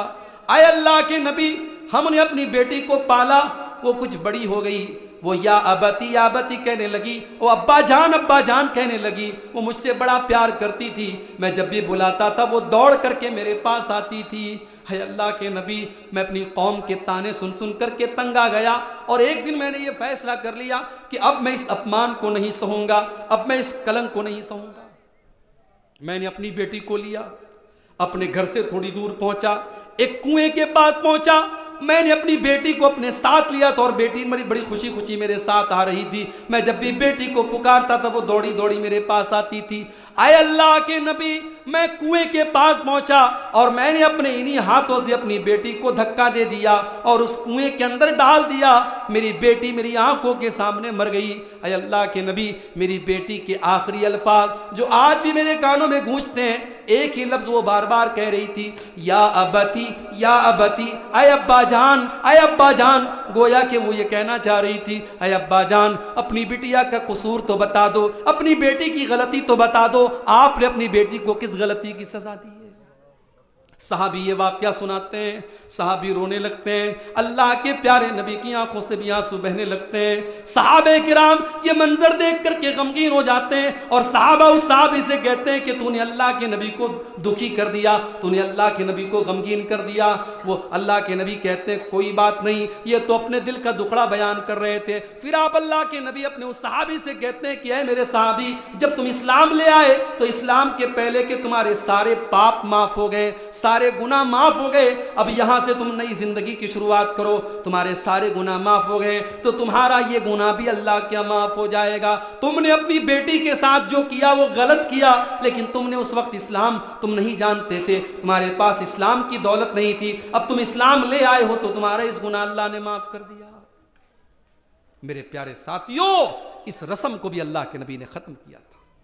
جس معاشرے میں, جس سماج میں یہ رسم تھی کہ بیٹیوں کو زندہ زمین میں گاڑ دیا جاتا تھا, اس سماج میں اللہ کے نبی نے اس رسم کو ختم کیا اور قرآن کی آیت نازل ہوئی, وَإِذَا الْمَوْءُودَةُ سُئِلَتْ بِأَيِّ ذَنبٍ قُتِلَتْ. جس لڑکی کو زندہ زمین میں دفنایا گیا ہے, جس لڑکی کو مارا گیا ہے, جس لڑکی کو قتل کیا گیا ہے, اس لڑکی سے کل قیامت کے دن پوچھا جائے گا کہ تجھے تیرے ماں باپ نے کس جرم میں مارا تھا.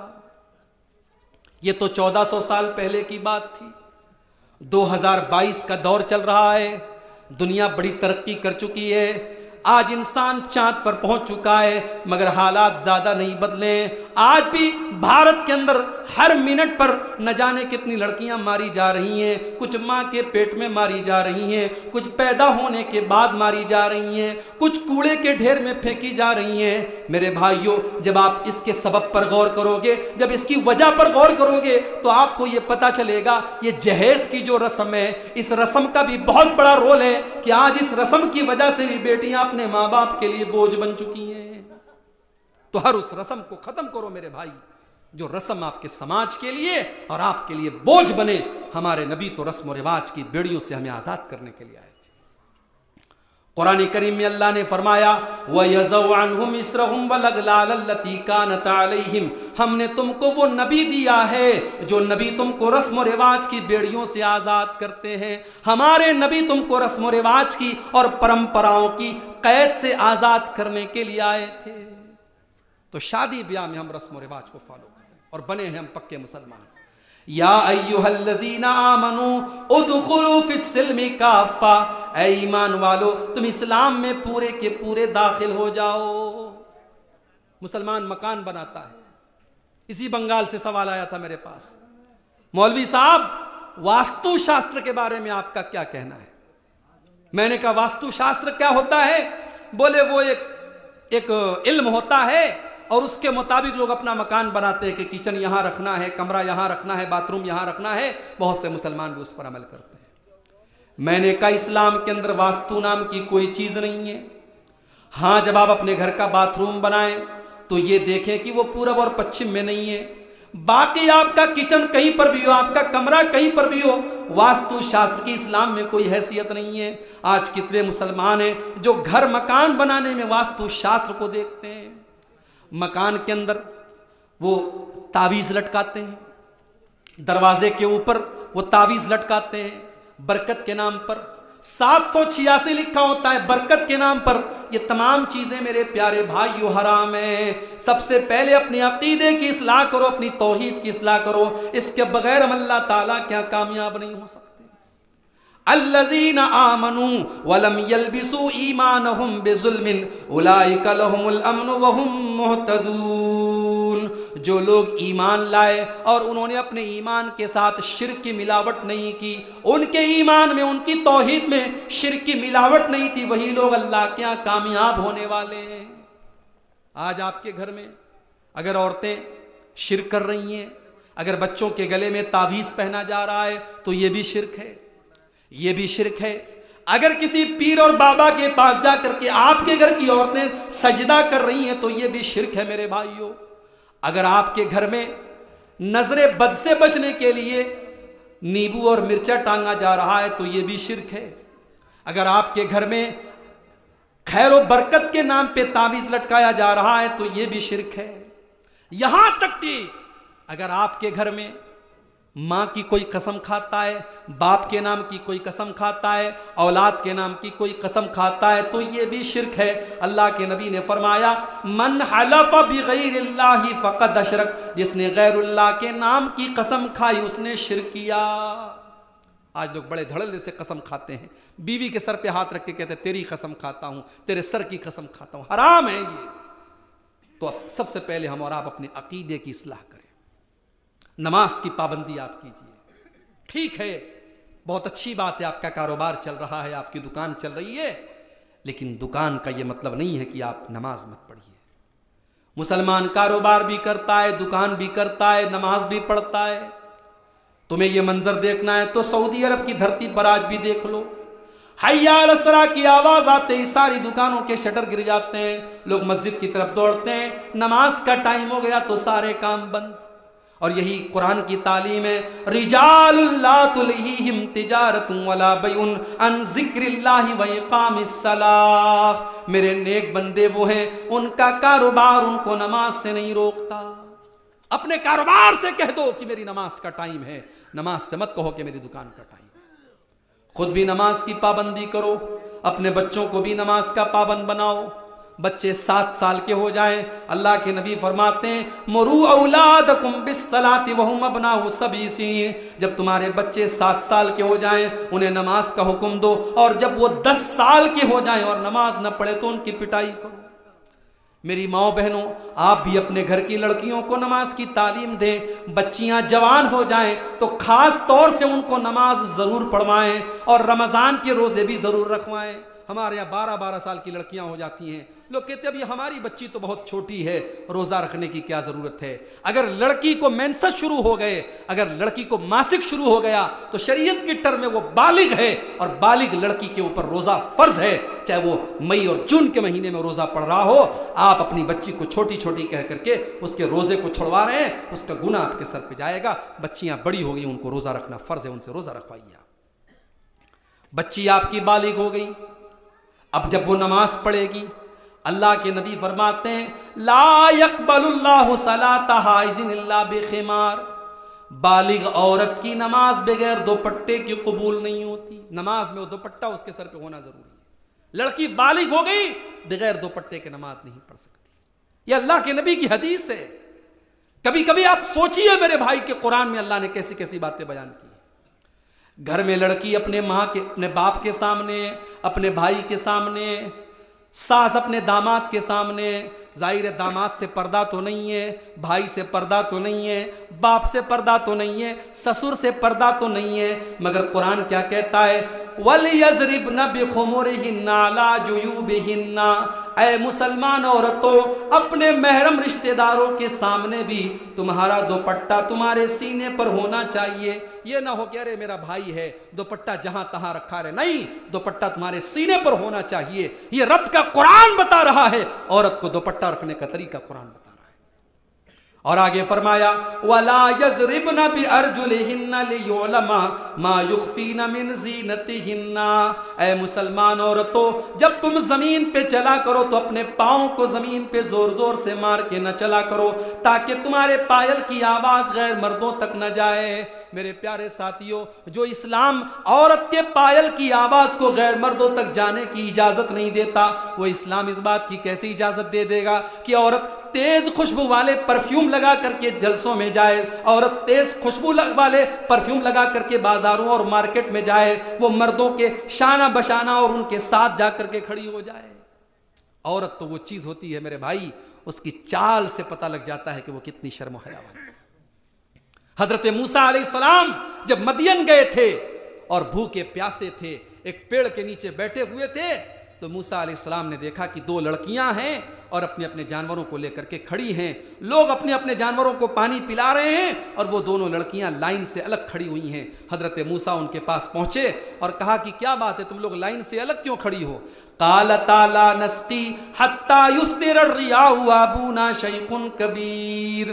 دونوں لڑکیوں نے کہا, اے موسیٰ, اے اللہ کے نیک بندے, ہم دونوں عورتیں ہیں اور یہ مردوں کی لائن ہے, اور مردوں کی لائن میں لگ کر کے اپنے جانوروں کو پانی ہم نہیں پلا سکتے, یہ ہمیں شوبھا نہیں دیتا, اس لیے ہم دور کھڑی ہیں. جب مردوں کی لائن ختم ہو جائے گی تب ہم اپنی بکریوں کو پانی پلائیں گے. یہ ہوتی ہے شرم و حیا والی عورت. مردوں کی لائن میں لگ کر کے میں نہیں کھڑی ہوں گی. حضرت موسیٰ علیہ السلام نے کہا کوئی بات نہیں, ان کی بکریوں کو پکڑا, آگے بڑھے اور کنویں کا پانی نکال کے بکریوں کو پلایا اور لا کر کے ان کی بکری ان کو تھما دی. آج کے دور میں اگر کوئی نوجوان لڑکا کسی لڑکی کی مدد کر دے تو وہ مدد بھی ایسے ویسا نہیں کرے گا, اس کا موبائل نمبر مانگے گا, اس کی فیس بک ID مانگے گا, اس سے رسم و تعلق بڑھائے گا. موسیٰ علیہ السلام نے سبق دیا کہ مسلمان نوجوان کسی لڑکی اور کسی عورت کو بے سہارا دیکھے تو اس کی مجبوری کا فائدہ نہ اٹھائے, اس کے کام آئے. مجھے پتا چلا آپ کے یہاں عورتیں بیڑی بہت بناتی ہیں, بیڑی بہت بناتی ہیں, اور خاص طور سے وہ عورتیں جن کے شوہر کا انتقال ہو جائے. تو ہم نے ایسا بھی سنا ہے کہ کچھ عورتیں کہتی ہیں کہ ایسی عورتوں کا پھر کیسے گزارا ہوگا, وہ اگر بیڑی نہیں بنائیں گی تو کیا کریں گے. پہلی بات تو آپ یہ سمجھ لیجیے کہ اسلام نے کبھی بھی عورت کو بے سہارا نہیں رکھا ہے. عورت اگر بیوہ ہے تو اسلام کی یہ تعلیم ہے کہ اگر وہ شادی کے لائق ہو تو اس کی شادی کرائی جائے. ہمارے یہاں جو یہ رواج ہو گیا ہے, 30 سال کی عورت ہے, بیوہ ہو گئی, اپنے بچوں کے ساتھ گزارا کر لے گی, ڈھکوسلا ہے, یہ غلط ہے, حرام ہے. یہ اس 30 سال کی عورت کی جوانی کو برباد کیا جا رہا ہے. یہ کہہ کر کے وہ اپنے بچوں کے ساتھ زندگی گزار لے گی, وہ گزارتی نہیں ہے, گزروایا جاتا ہے اس سے. سماج نے ایسا مائنڈ سیٹ بنا دیا ہے, سماج نے ایسا ماحول بنا دیا ہے کہ وہ 30 سال کی بیچاری بیوہ, اس سے کوئی شادی نہیں کرے گا, کوئی شادی نہیں کرے گا. 50 سال کا بوڑھا بھی اگر اس کی بیوی کا انتقال ہو جائے گا اس کو کنواری لڑکی مل جائے گی, اور 30 سال کی بیوہ ہے اس سے کوئی مرد شادی کرنے کے لیے تیار نہیں. اور 2 شادیاں کرنے کے لیے لڈو سب کے من میں پھوٹتا ہے. اس طریقے کی بیوہ اور مطلقہ عورتوں کو سہارا کون دے گا؟ ذرا اٹھاؤ اپنے نبی کی سیرت. ہمارے نبی نے اگر 11 شادیاں کی ہیں میرے بھائیوں, تو صرف 1 بیوی آپ کی کنواری تھی اور باقی تمام بیویاں یا تو مطلقہ تھیں یا بیوہ تھیں. آپ نے ان کو سہارا دیا ہے. بیوہ کو سہارا دینے کا مطلب یہی نہیں ہے کہ آپ اس کے گھر میں راشن پہنچا دیں. بیوہ کو سہارا دینے کا مطلب یہ نہیں ہے کہ آپ اس کے گھر میں کپڑا پہنچا دیں, اس کے بچوں کو اناج دے دیں. بیوہ کا سہارا یہ ہے کہ آپ بیوہ کا گھر بسا دیں, اس کے ساتھ شادی کر لیں. ایک بیوہ کی اصل مدد یہ ہے. اور جہاں تک بیڑی بنانے کی بات ہے, بات آپ کو بری لگے گی مگر بات سچ تو یہی ہے کہ جائز نہیں ہے میرے بھائیوں. بیڑی اسلام کی نظر میں حرام چیز ہے. اس سے انسان کو نقصان پہنچتا ہے, اور جس چیز سے انسان کو نقصان پہنچے وہ چیز حرام ہوتی ہے. اور حرام چیز کو بنانا, اس کا کاروبار کرنا, اس کی تجارت کرنا, اس میں سپورٹ کرنا سب حرام ہے. اللہ نے قرآن میں فرمایا وَلَا تَعَاوَنُوا عَلَى الْإِثْمِ وَالْعُدْوَانِ, گناہ کے کام میں اور زیادتی کے کام میں ایک دوسرے کی مدد مت کرو. میری ماں اور بہنوں, آپ کا یہ بیڑی بنانا صحیح نہیں ہے. بہت سارے حلال اور جائز کام ہے, آپ کوئی دوسرا کام کریں. اگر کوئی بیوہ عورت ہے, اسے اپنے گھر کی روزی روٹی چلانا ہے, تو یہی دنیا میں یہی ایک کام تھوڑی بچا ہے کہ اسے بیڑی بنانا ہے. کل کو کوئی عورت شراب کا ٹھیکہ کھول لے اور کہے کہ ارے میں تو بے سہارا ہوں, میں کیا کروں گی, مجھے شراب ہی بیچنا پڑا, تو یہ کوئی دلیل نہیں ہوئی. یہ آپ کی کمزور دلیل ہے, بودی دلیل ہے. اور بیڑی کا یہ بنانا یہ صحیح نہیں ہے میرے پیارے ساتھی. ان دونوں لڑکیوں نے مردوں کی لائن میں کھڑی ہو کر کے پانی پلانا اپنے جانوروں کو گوارا نہیں کیا. موسیٰ علیہ السلام نے ان کے جانوروں کو پانی پلایا, دونوں چلی گئیں. موسیٰ علیہ السلام نے ان سے ان کا نام بھی نہیں پوچھا, ان کا پتہ بھی نہیں پوچھا, بھوکے پیاسے یہ بھی نہیں کہا مجھے 1 گلاس پانی پلا دو. دونوں عورتیں چلی گئیں.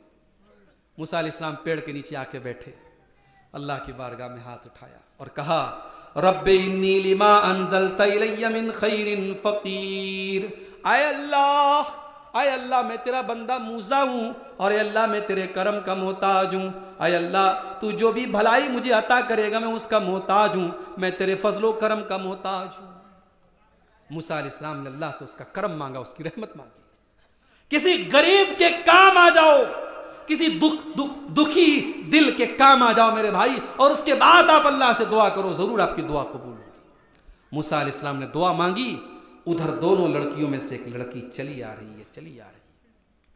وہ لڑکی کتنی خوبصورت تھی قرآن میں یہ نہیں بتایا گیا، اس لڑکی کا نام کیا تھا قرآن نے یہ نہیں بتایا، اس لڑکی کی ہائٹ کتنی تھی قرآن نے یہ نہیں بتایا، وہ لڑکی دکھنے میں کیسی تھی قرآن نے یہ نہیں بتایا، لیکن جب وہ لڑکی چل رہی تھی اللہ نے اس کے چلنے کا انداز بیان کیا ہے، فرمایا فجاءت احداہما تمشی علی استحیاء، دونوں لڑکیوں میں سے ایک لڑکی شرما شرما کر کے چل رہی تھی، حیا کے ساتھ چل رہی تھی، اس کی چال کے اندر بھی شرم و حیا تھی، وہ شرما شرما کے پیر رکھ رہی تھی، وہ دھیرے سے آتی ہے، شرما شرما کے آتی ہے اور کہتی ہے ان ابی یدعوک لیجزیک اجر ما سقیت لنا، چلو میرے ابو تم کو بلاتے ہیں، تم نے ہماری بکریوں کو پانی پلایا ہے، ہمارے ابو تمہیں کچھ اس کا معاوضہ دینا چاہتے ہیں، اس کا کچھ بدلہ دینا چاہتے ہیں۔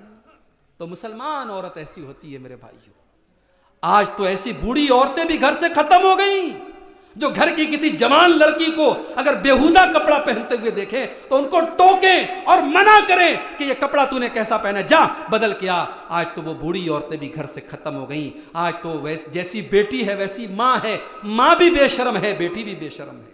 میرے بھائیوں شرم و حیا آج ہمارے گھروں سے رخصت ہو رہی ہے، مردوں کے اندر سے بھی جا رہی ہے اور عورتوں کے اندر سے بھی جا رہی ہے۔ ہمیں اور آپ کو اس پر غور کرنے کی ضرورت ہے کہ ہمارے گھروں میں کس طریقے سے شرم و حیا پیدا ہو، اور ہمارے گھر میں وہ شرم و حیا پیدا ہو جو حضرت فاطمہ کے اندر موجود تھی۔ حضرت فاطمہ چکی بھی چلایا کرتی تھی، اپنے بیٹوں حسن و حسین کو دودھ بھی پلا رہی ہیں اور اپنے ہاتھوں سے چکی بھی چلا رہی ہیں اور زبان پر تسبیح کے کلمات بھی جاری ہیں۔ میری پیاری ماں بہنوں، جس بچے نے اس ماں کا دودھ پیا ہو، جس ماں نے چکی چلاتے وقت اللہ کی تسبیح پڑھی ہو، جس نے رات میں تہجد کی نماز پڑھی ہو، جس نے اللہ کی بارگاہ میں دعائیں کی ہو، جس نے اپنی عزت و آبرو کی حفاظت کی ہو، اس ماں کا بچہ نیک نہیں ہوگا تو کیا ہوگا؟ میری ماں بہنوں، آپ کو صرف 4 کام کر لینا ہے، 4 کام آپ کر لیجئے۔ اللہ کے نبی فرماتے ہیں کہ ایسی عورت جنت کے جس دروازے سے چاہے وہ جنت میں جا سکتی ہے، جنت کے جس دروازے سے چاہے جنت میں داخل ہو سکتی ہے۔ کون سے 4 کام ہیں؟ اذا صلت المرأة خمسہا، جب عورت 5 ٹائم کی نماز پڑھ لے، وصامت شہرہا، رمضان کا روزہ رکھ لے۔ آج کل دن چھوٹا ہے، جاڑے کا موسم ہے، آج کل اگر ہماری عورتوں کے جو رمضان کے روزے چھوٹے ہیں اس موسم میں بڑی آسانی سے رکھ سکتی ہیں، اس کو رکھ لیں۔ یاد رکھیے پچھلے رمضان کا روزہ جو چھوٹا ہے وہ آنے والے رمضان کے پہلے آپ کو رکھنا ضروری ہے۔ اگر کوئی مجبوری نہ ہو تو آپ اس کو رکھ لیجئے، اور میں گزارش کروں گا کہ سردی کے موسم میں جب دن چھوٹا ہوتا ہے اور موسم بھی ٹھنڈا ہوتا ہے، عورتیں وہ چھوٹے ہوئے روزے رکھ لیں، اور مرد حضرات کے لیے بھی بڑا اچھا موقع ہے کہ وہ نفل روزہ رکھ لیں، ثواب کمانے کا بڑا پیارا موقع ہے۔ تو جو عورت 5 ٹائم کی نماز کی پابندی کر لے، رمضان کا روزہ رکھ لے، وَأَطَاعَتْ زَوْجَهَا، اور اپنے شوہر کی اطاعت کرے۔ شوہر کی ہر بات آپ کو نہیں ماننا ہے، مگر شوہر کی جو صحیح بات ہے، جو شریعت کے حساب سے جس میں کوئی غلط بات نہیں ہے، شوہر کی بات آپ کو ماننا ہے۔ آپ اپنے شوہر کو اپنی انگلی پہ نچانے والا نہ بنائیے۔ شوہر آپ کی زندگی کی گاڑی کا ڈرائیور ہے، اور ڈرائیور جس طرف گاڑی لے کے جاتا ہے ادھر جایا جاتا ہے۔ شوہر کی اطاعت کرنا یہ عورت کے لیے ضروری ہے۔ اسی لیے اللہ کے نبی سے جب پوچھا گیا کہ اے اللہ کے نبی سب سے بہترین عورت کون سی ہے، اللہ کے نبی نے فرمایا التی تسرہ اذا نظر، جب شوہر دیکھے تو خوش ہو جائے۔ بیوی اپنے شوہر کے لیے سجے سنورے، میک اپ کرے، خوشبو لگائے، یہاں تو شوہر کو چھوڑ کے سب کے لیے سجتی ہے، سنورتی ہے، شوہر کے لیے کبھی نہیں سجتی ہے۔ اللہ کے نبی نے فرمایا جو اپنے شوہر کے لیے سجے اور سنورے، شوہر دیکھے تو خوش ہو جائے، وَتُطِيعُهُ إِذَا أَمَرَ، جب شوہر کسی بات کا حکم دے تو بیوی اس کی بات مانے، وَلَا تُخَالِفُهُ فِي نَفْسِهَا وَمَالِهِ بِمَا يَكْرَهُ، اور اپنی عزت و آبرو کے معاملے میں اور شوہر کے مال کے معاملے میں کوئی ایسا کام نہ کرے جو شوہر کو ناپسند ہو۔ یہ 3 کام سب سے بہترین عورت کرتی ہے۔ تو یہاں اللہ کے نبی نے فرمایا رمضان کے روزے رکھے، نماز کی پابندی کرے، شوہر کی اطاعت کرے، اور چوتھا کام کیا ہے؟ وَأَطَاعَتْ زَوْجَهَا، اپنی آپ وَأَحْسَنَتْ فَرْجَهَا، اپنی شرمگاہ کی حفاظت کرے۔ یہ بڑا مشکل کام ہے آج کے اس دور میں، اپنی آبرو کو بچا کے رکھنا بڑا مشکل کام ہے میری ماں اور بہنوں۔ یہ فیس بک کا دور ہے، یہ انسٹاگرام کا دور ہے، یہ گرل فرینڈ اور بوائے فرینڈ کا کلچر عام ہو رہا ہے اس سماج میں۔ اور آج حالات یہ ہیں کہ جائز طریقے سے نکاح کرنے کے لیے ہزاروں اڑچنیں اور رکاوٹیں ہیں، اور ناجائز طریقے سے ملنے کے لیے بڑے آسان راستے ہیں۔ ایسے ماحول میں ایک نوجوان لڑکا اور ایک نوجوان لڑکی اپنے آپ کو اس گناہ سے بچا کے رکھے تو یہ میرے بھائیوں، یہ سمجھو اللہ کے ولی ہونے کی نشانی ہے، یہ اللہ کے نیک بندے ہونے کی نشانی ہے، یہ جنتی ہونے کی نشانی ہے۔ میری ماں اور بہنوں، کپڑا جب سفید ہوتا ہے تو اس کو اتنا زیادہ داغ سے بچایا جاتا ہے۔ کپڑا کالا ہو داغ لگ جائے گا تو دکھے گا نہیں، مگر کپڑا سفید ہو تو ہلکا سا ایک کیچڑ کا چھینٹا بھی اس پر بڑا دور سے نظر آئے گا۔ عورت کا جو کردار ہوتا ہے، عورت کا جو کیریکٹر ہوتا ہے، عورت کی جو عزت ہوتی ہے، وہ بھی بڑی خطرناک ہوتی ہے، بڑی نازک ہوتی ہے۔ عورت اپنے دامن پر کبھی دھبا نہ آنے دے۔ کرسمس کا تہوار آج لوگ منا رہے ہیں، جاؤ ذرا قرآن میں حضرت عیسیٰ کی پیدائش کا واقعہ پڑھو، آنکھوں سے آنسو آ جائیں گے میرے بھائی۔ جب مریم کے پاس اللہ کا فرشتہ آ کر کے کہتا ہے کہ اے مریم، تیرے پیٹ سے ایک بچہ پیدا ہوگا۔ مریم نے کہا مجھے بچہ پیدا ہوگا؟ میری شادی نہیں ہوئی ہے، مجھے آج تک کسی غیر مرد نے ٹچ نہیں کیا ہے، مجھے کیسے بچہ پیدا ہوگا؟ قال کذالک، فرشتے نے کہا یہ اللہ کا آرڈر ہے، یہ اللہ کا حکم ہے، تیرے پیٹ میں بچہ پیدا ہوگا۔ اللہ کی طرف سے روح ڈالی گئی۔ سارے بچے دنیا کے ماں باپ کے ذریعے پیدا ہوتے ہیں، یہ دنیا کا پہلا بچہ ہے جو بغیر باپ کے پیدا ہو رہا ہے۔ اللہ کی طرف سے روح ڈالی گئی حضرت مریم کے پیٹ میں، اور اللہ نے کہا ہو جا، اور ماں کے پیٹ میں، مریم کے پیٹ میں عیسیٰ علیہ السلام ان کے پیٹ میں وجود میں آ گئے، جنم لے لیا حضرت عیسیٰ علیہ السلام نے۔ اور جب بچے کی پیدائش کا ٹائم قریب آیا، ہائے ہائے ہائے، قرآن نے جو الفاظ بیان کیے میری ماں اور بہنوں، ایک عزت دار عورت، ایک شرم و حیا والی عورت، ایک اپنے کردار کی، اپنی آبرو کی حفاظت کرنے والی عورت کے لیے اس سے بڑا افسوس اور دکھ کوئی نہیں ہو سکتا کہ سماج اس کے کردار پر انگلی اٹھائے۔ مریم کہتی ہیں یا لیتنی مت قبل ھذا وکنت نسیا منسیا، اے اللہ تو نے آج کے پہلے مریم کو موت کیوں نہ دے دی؟ اے اللہ مریم مر گئی ہوتی، مریم کا کوئی نام نہ جانتا۔ اے اللہ آج جب میرے پیٹ سے یہ بچہ پیدا ہوگا، اے اللہ میں سماج کو کیا منہ دکھاؤں گی؟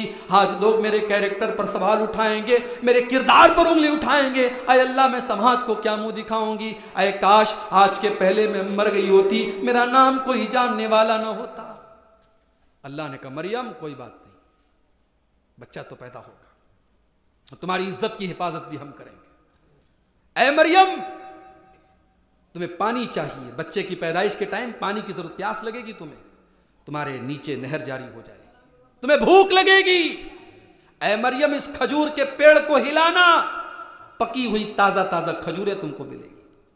اسی لیے علماء کہتے ہیں کہ عیسیٰ علیہ السلام 25 دسمبر کو پیدا نہیں ہوئے تھے، دسمبر کا مہینہ تو سردی کا ہوتا ہے، کھجور کے پکنے کے ٹائم گرمی کا موسم ہوتا ہے، مئی اور جون کا مہینہ ہوتا ہے، 25 دسمبر کی تاریخ ہو ہی نہیں سکتی عیسیٰ علیہ السلام کی پیدائش کے ٹائم۔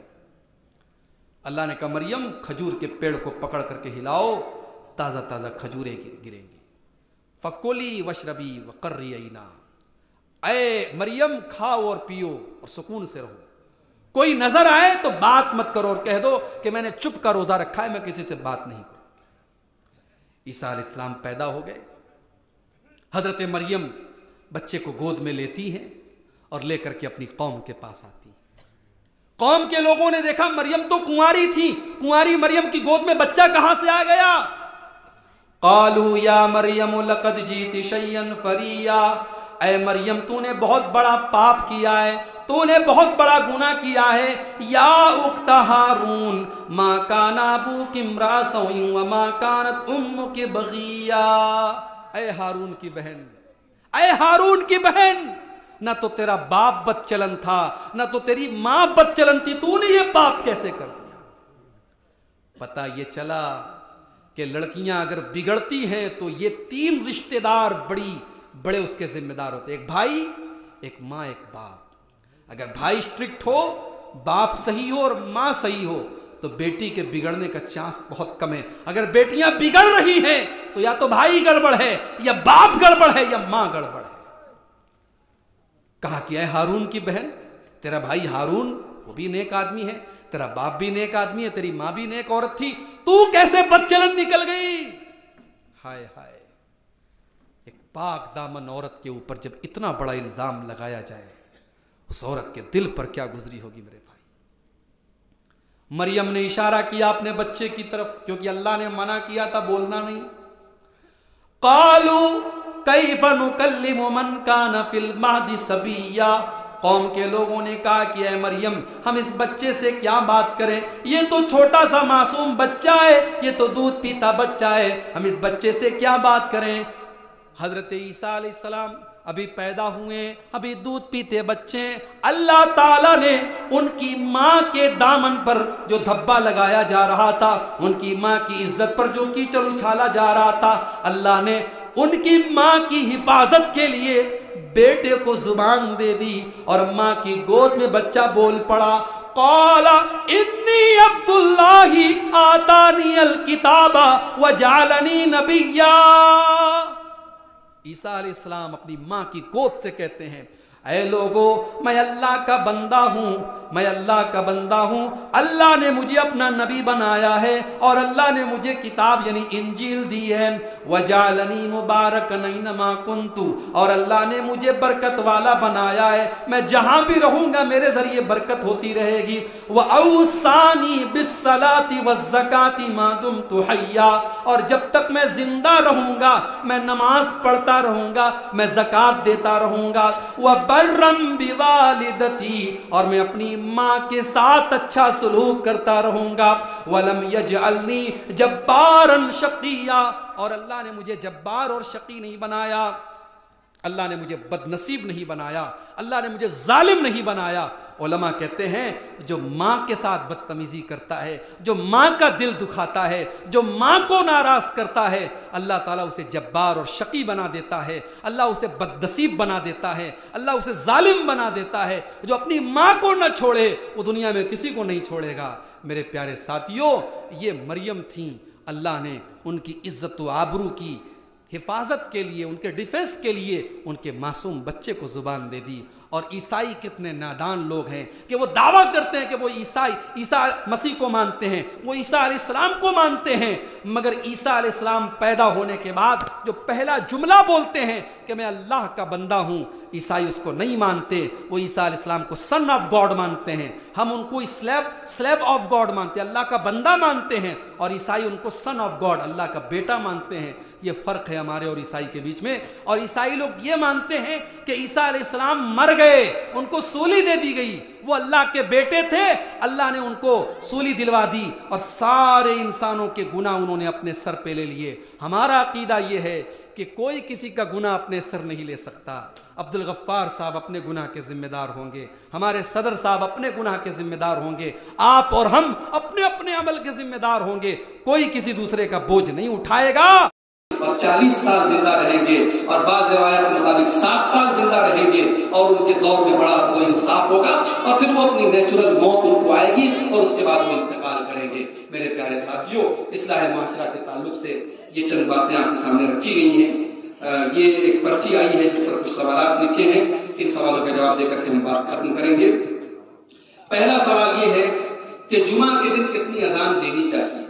مجھے معلوم ہے کہ آپ کے علاقے میں بہت ساری مسجدوں پر ابھی بھی 2 بار اذان ہوتی ہے جمعہ کے دن، مگر یہ بات یاد رکھیے کہ جو صحیح بات ہے، جو حدیث سے ثابت ہے، جو نبی کے دور میں طریقہ تھا، وہ 1 اذان والا طریقہ تھا۔ حضرت عثمان غنی کے دور میں 2 اذان ہوتی تھی، وہ بھی ثابت ہے، مگر اس کا جو مقصد تھا وہ مقصد بھی آج اس کی ضرورت نہیں ہے، کیونکہ اس زمانے میں لاؤڈ اسپیکر اور مائک کا انتظام نہیں تھا، جمعہ کا وقت ہو جاتا تھا، مارکیٹ میں پتہ نہیں چلتا تھا، تو 1 اذان مارکیٹ میں زورا نام کی ایک جگہ تھی، وہاں پر اذان دی جاتی تھی، پھر دوسری اذان مسجد میں امام کے سامنے دی جاتی تھی. آج لاؤڈ اسپیکر سے اذان ہوتی ہے، سب کو معلوم ہو جاتی ہے.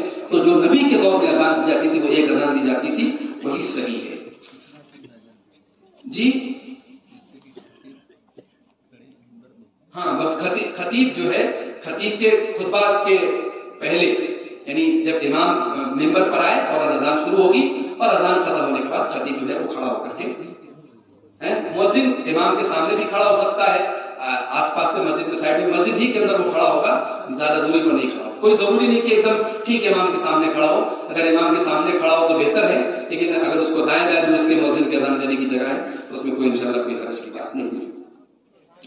دوسرا سوال یہ ہے کہ مقرر امام کی غیر موجودگی میں کون کون امامت کے حقدار ہے؟ اس بارے میں اللہ کے رسول صلی اللہ علیہ وسلم کی ایک حدیث ہے بخاری اور مسلم کے اندر کہ آپ نے فرمایا کہ لوگوں کی امامت وہ کرائے جو سب سے زیادہ قرآن کو پڑھنے والا. یعنی اگر کوئی حافظ ہے تو ظاہر ہے کہ وہ سب سے زیادہ حقدار ہے، کیونکہ قرآن کو سب سے زیادہ پڑھنے والا وہ ہے. اگر کئی حافظ اکٹھا ہیں تو پھر اللہ کے نبی نے فرمایا پھر وہ امامت کرائے جو سنت کا سب سے زیادہ جانکار. اب سنت کا جانکار کون ہوگا؟ جو عالم ہوگا. اب یہاں پر ایک بات یاد رکھیے، اگر کوئی عالم ہے اور کوئی حافظ ہے، لیکن حافظ ایسا ہے کہ اس کو نماز کے مسائل وغیرہ معلوم نہیں ہے، تو اس موقع پر عالم کو ترجیح دی جائے گی. لیکن اگر حافظ ہے اور ساتھ میں اس کو نماز کے مسائل وغیرہ معلوم ہے تو اس کو ترجیح دی جائے گی، وہ زیادہ حقدار ہے. اگر سب برابر ہیں تو پھر جو عالم ہے اس کو، اگر عالم بھی کئی ایک ہیں حافظ بھی کئی ایک ہیں تو پھر اللہ کے نبی نے فرمایا جو سب سے پہلے اسلام لایا، جس نے سب سے پہلے ہجرت کی، اس کو امامت دی جائے. اگر اس میں بھی سب برابر ہیں تو جو اس میں عمر دراز ہے، جو سینئر ہے، اس کو امامت دی جائے گی. تو اس ترتیب سے امامت کی حقدار ہے. اگر مقرر امام کی غیر موجودگی میں مقتدیوں میں سے صحیح مخرج کے ساتھ قرآن پڑھنے والوں کو رکھ کر بھول بھال قرآن پڑھنے والے امامتی کرے تو اس کا انجام کیا ہوگا؟ دیکھیے ظاہر ہے کہ غلط ہے یہ. انجام کا مطلب نماز تو ہو جائے گی، مگر وہ انسان جو خود سے امامت کرا رہا ہے جبکہ وہ بھول بھال کے جیسا کہ لکھا ہے وہ امامت کرا رہا تو غلط ہے. جو قرآن کو صحیح طریقے سے پڑھ رہا ہے، حافظ ہے یا عالم ہے، وہ زیادہ حقدار ہے.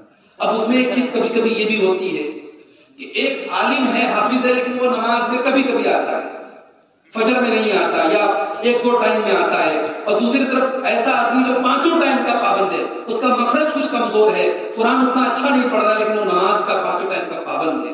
تو ایسی صورت میں جو پانچوں ٹائم کی نماز کا پابند ہے اسی کو ترجیح دینا چاہیے. اور جو صحیح مخرج سے پڑھنے والے امام صاحب ہیں ان کو اپنی کمزوری پر قابو پانا چاہیے. ایک سوال یہ آیا ہے کہ خاص کر کے جمعہ کے دن اجتماعی دعا کرنا شریعت کی روشنی میں کہاں تک صحیح ہے؟ دیکھیے کسی بھی نماز کے بعد اجتماعی دعا اللہ کے نبی سے ثابت نہیں. انفرادی طور پر تو دعا کی جا سکتی ہے، اس میں کوئی شرط نہیں ہے، کوئی قید نہیں ہے. آپ اپنے اپنے طور پر اللہ تعالیٰ سے جو دعا کرنا چاہے کر سکتے ہیں. مگر یہ طریقہ کہ امام ہاتھ اٹھائے تو سارے مقتدی لوگ ہاتھ اٹھائیں، امام ہاتھ نیچے کرے تو سارے مقتدی ہاتھ نیچے کریں، یا امام دعا کرے سب لوگ آمین کہیں، یہ جو پوری شکل ہے یہ شکل صحیح نہیں ہے. نہ پانچوں ٹائم کی نماز میں صحیح ہے، نہ جمعہ میں صحیح ہے. اس بارے میں کوئی بھی صحیح حدیث نہیں ہے. جمعہ کی نماز کے بعد فرمائشی دعا کر سکتے ہیں یا نہیں؟ اگر کوئی بیمار وغیرہ ہے تو اس کی شفا یابی کی دعا کی جا سکتی ہے. کسی کے ساتھ کوئی مسئلہ ہے تو دعا کی فرمائش کی جا سکتی ہے، مگر اس میں بھی اجتماعی دعا نہ کی جائے. اگر اپنے اپنے طور پر لوگ دعا کر لیں یا جو امام ہے وہ اعلان کر دے فلاں صاحب بیمار ہیں ان کے حق میں آپ لوگ دعا کر لیں، اس میں انشاءاللہ کوئی حرج کی بات نہیں ہے. ہاتھ اٹھا کے اجتماعی طور پر نہیں کرنا چاہیے، انفرادی طور پر کر سکتے ہیں. 14 سال خارجی مدرسے سے تعلیم و فراغت کے بعد اگر تعویذ، کالے دھاگے، جھاڑ پھونک، نقش سلیمانی کو اختیار کرنے والے امام کے پیچھے نماز ہوگی یا نہیں؟ یہ سارے کام غلط ہیں، اور اگر یہ سب تعویذ وغیرہ بنا رہا ہے تو یہ شرک تک لے کے جانے والے کام ہیں. ایسے آدمی کو ہرگز امام نہیں بنانا چاہیے اور ایسے آدمی کے پیچھے نماز نہیں پڑھنی چاہیے. واللہ اعلم بالصواب. تو یہ چند مسائل تھے جن کا جواب آپ کے سامنے.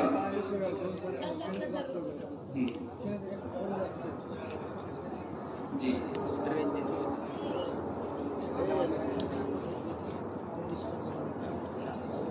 دیکھیے بھائی نے بھی ایک سوال پوچھا ہے کہ کبھی کبھی دوستوں میں آپس میں کسی بات پہ لے کر کے ناراضگی ہو جاتی ہے اور پھر ایک دوست دوسرے دوست سے بات کرنا بند کر دیتا ہے، اور صرف بات ہی کرنا بند نہیں کر دیتا بلکہ مسجد سے بھی وہ دور ہو جاتا ہے. تو پہلی بات تو یہ کہ ہمارے پرسنل تعلقات کا مسجد اور نماز پر کوئی اثر نہیں ہونا چاہیے. ہم نماز پڑھتے تھے تو ہم اپنے بھلے کے لیے نماز پڑھتے ہیں, کسی دوست کے بھلے کے لیے نہیں پڑھتے. تو نماز اگر کوئی چھوڑ رہا ہے اس وجہ سے تو بہت بڑا گناہ کر رہا ہے. دوسری بات یہ کہ دوستوں میں اگر کبھی کسی بات پر غلط فہمی ہو جائے تو اس کو دور کر لینا چاہیے. اللہ کے پیارے نبی صلی اللہ علیہ وسلم فرماتے ہیں لا یحل لمسلم ان یهجر اخاه فوق ثلاث, 3 دن سے زیادہ کسی مسلمان سے تعلق توڑنا جائز نہیں ہے. شرعی بنیاد پر کہ ایک آدمی شراب پینے لگا, میں نے اس سے تعلق توڑ دیا کہ جب تک وہ شراب نہیں چھوڑے گا میں اس سے بات نہیں کروں, وہ ایک الگ بات ہے. لیکن دنیاوی مفاد کے لیے, دنیاوی باتوں کے لیے یا اپنے پرسنل ایگو کے لیے, اپنی عزت کے لیے ہم نے کسی دوست سے, کسی رشتہ دار سے تعلق توڑ دیا تو میکسیمم اس کی حد ہے 3 دن. 3 دن سے زیادہ اگر ہم تعلق توڑا ہے تو ہم گنہگار ہوں گے اور اللہ کے اس کا حساب دینا ہے. تو ہمارے وہ بھائی جو کسی بات پر اپنے دوستوں سے ناراض ہوں وہ اس بات کی اصلاح کر لیں. اللہ تعالی ہمارے دلوں کو ایک دوسرے کے لیے پاک اور صاف کرے. کیسا نوکری کرنا اس کے دیکھیے یہ بڑا اہم سوال جو نے کیا کہ اگر کوئی سود کا کام کرتا ہے, کوئی جوا کا کام کرتا ہے تو اس کے ساتھ کام کرنا کیسا ہے. اب اس کے ساتھ کام کرنے کا مطلب ایک تو یہ ہوتا ہے کہ آپ اس کے سود کے کام میں سپورٹ کر رہے ہیں تو وہ تو جائز نہیں. جوا کھلا رہا ہے, جوا کے کام میں آپ سپورٹ کر رہے ہیں, وہ جائز نہیں. لیکن اس کے یہاں کوئی آپ ایسا کام کریں جو کام بذات خود جائز ہے. مثال کے طور پر کوئی آدمی ہے, اس کی کمائی حرام کی ہے مگر اس کے گھر میں کوئی نوکر ہے, سودا سالب لانے کا کام کر رہا ہے, یا اس کی کوئی دکان ہے, میڈیکل اسٹور ہے, وہاں وہ کوئی کام کر رہا ہے, تو وہ کام اگر بذات خود جائز ہے تو اس کو کرنے میں کوئی حرج کی بات نہیں ہے. لیکن اگر کوئی حرام کاروبار کر رہا ہے اور اس کام میں کسی طریقے کا ہم سپورٹ کر رہے ہیں اور ہمارے کام کا تعلق اس کے سپورٹ سے ہو رہا ہے, اس سے اس کے کام کو سپورٹ مل رہا ہے, تو پھر یہاں پر وہی آیت اپلائی ہوگی ولا تعاونوا علی الاثم والعدوان, گناہ کی اور زیادتی کے کاموں میں ایک دوسرے کی مدد مت کرو. اللہ تعالیٰ سے دعا ہے رب العالمین ہم سب کو کہنے اور سننے سے زیادہ عمل کرنے کی توفیق عطا فرمائے. اللہ تعالیٰ آج کی ہماری اس مجلس کو قبول فرمائے. اللہ تعالیٰ ہمارے نوجوانوں کی, ہماری ماں بہنوں کی سب کی اصلاح فرمائے. جب تک ہم دنیا میں زندہ رہیں, اسلام پر زندہ رہیں اور ہم سب کا خاتمہ ایمان پر ہو. آمین. وآخر دعوانا الحمد للہ رب العالمین. والسلام.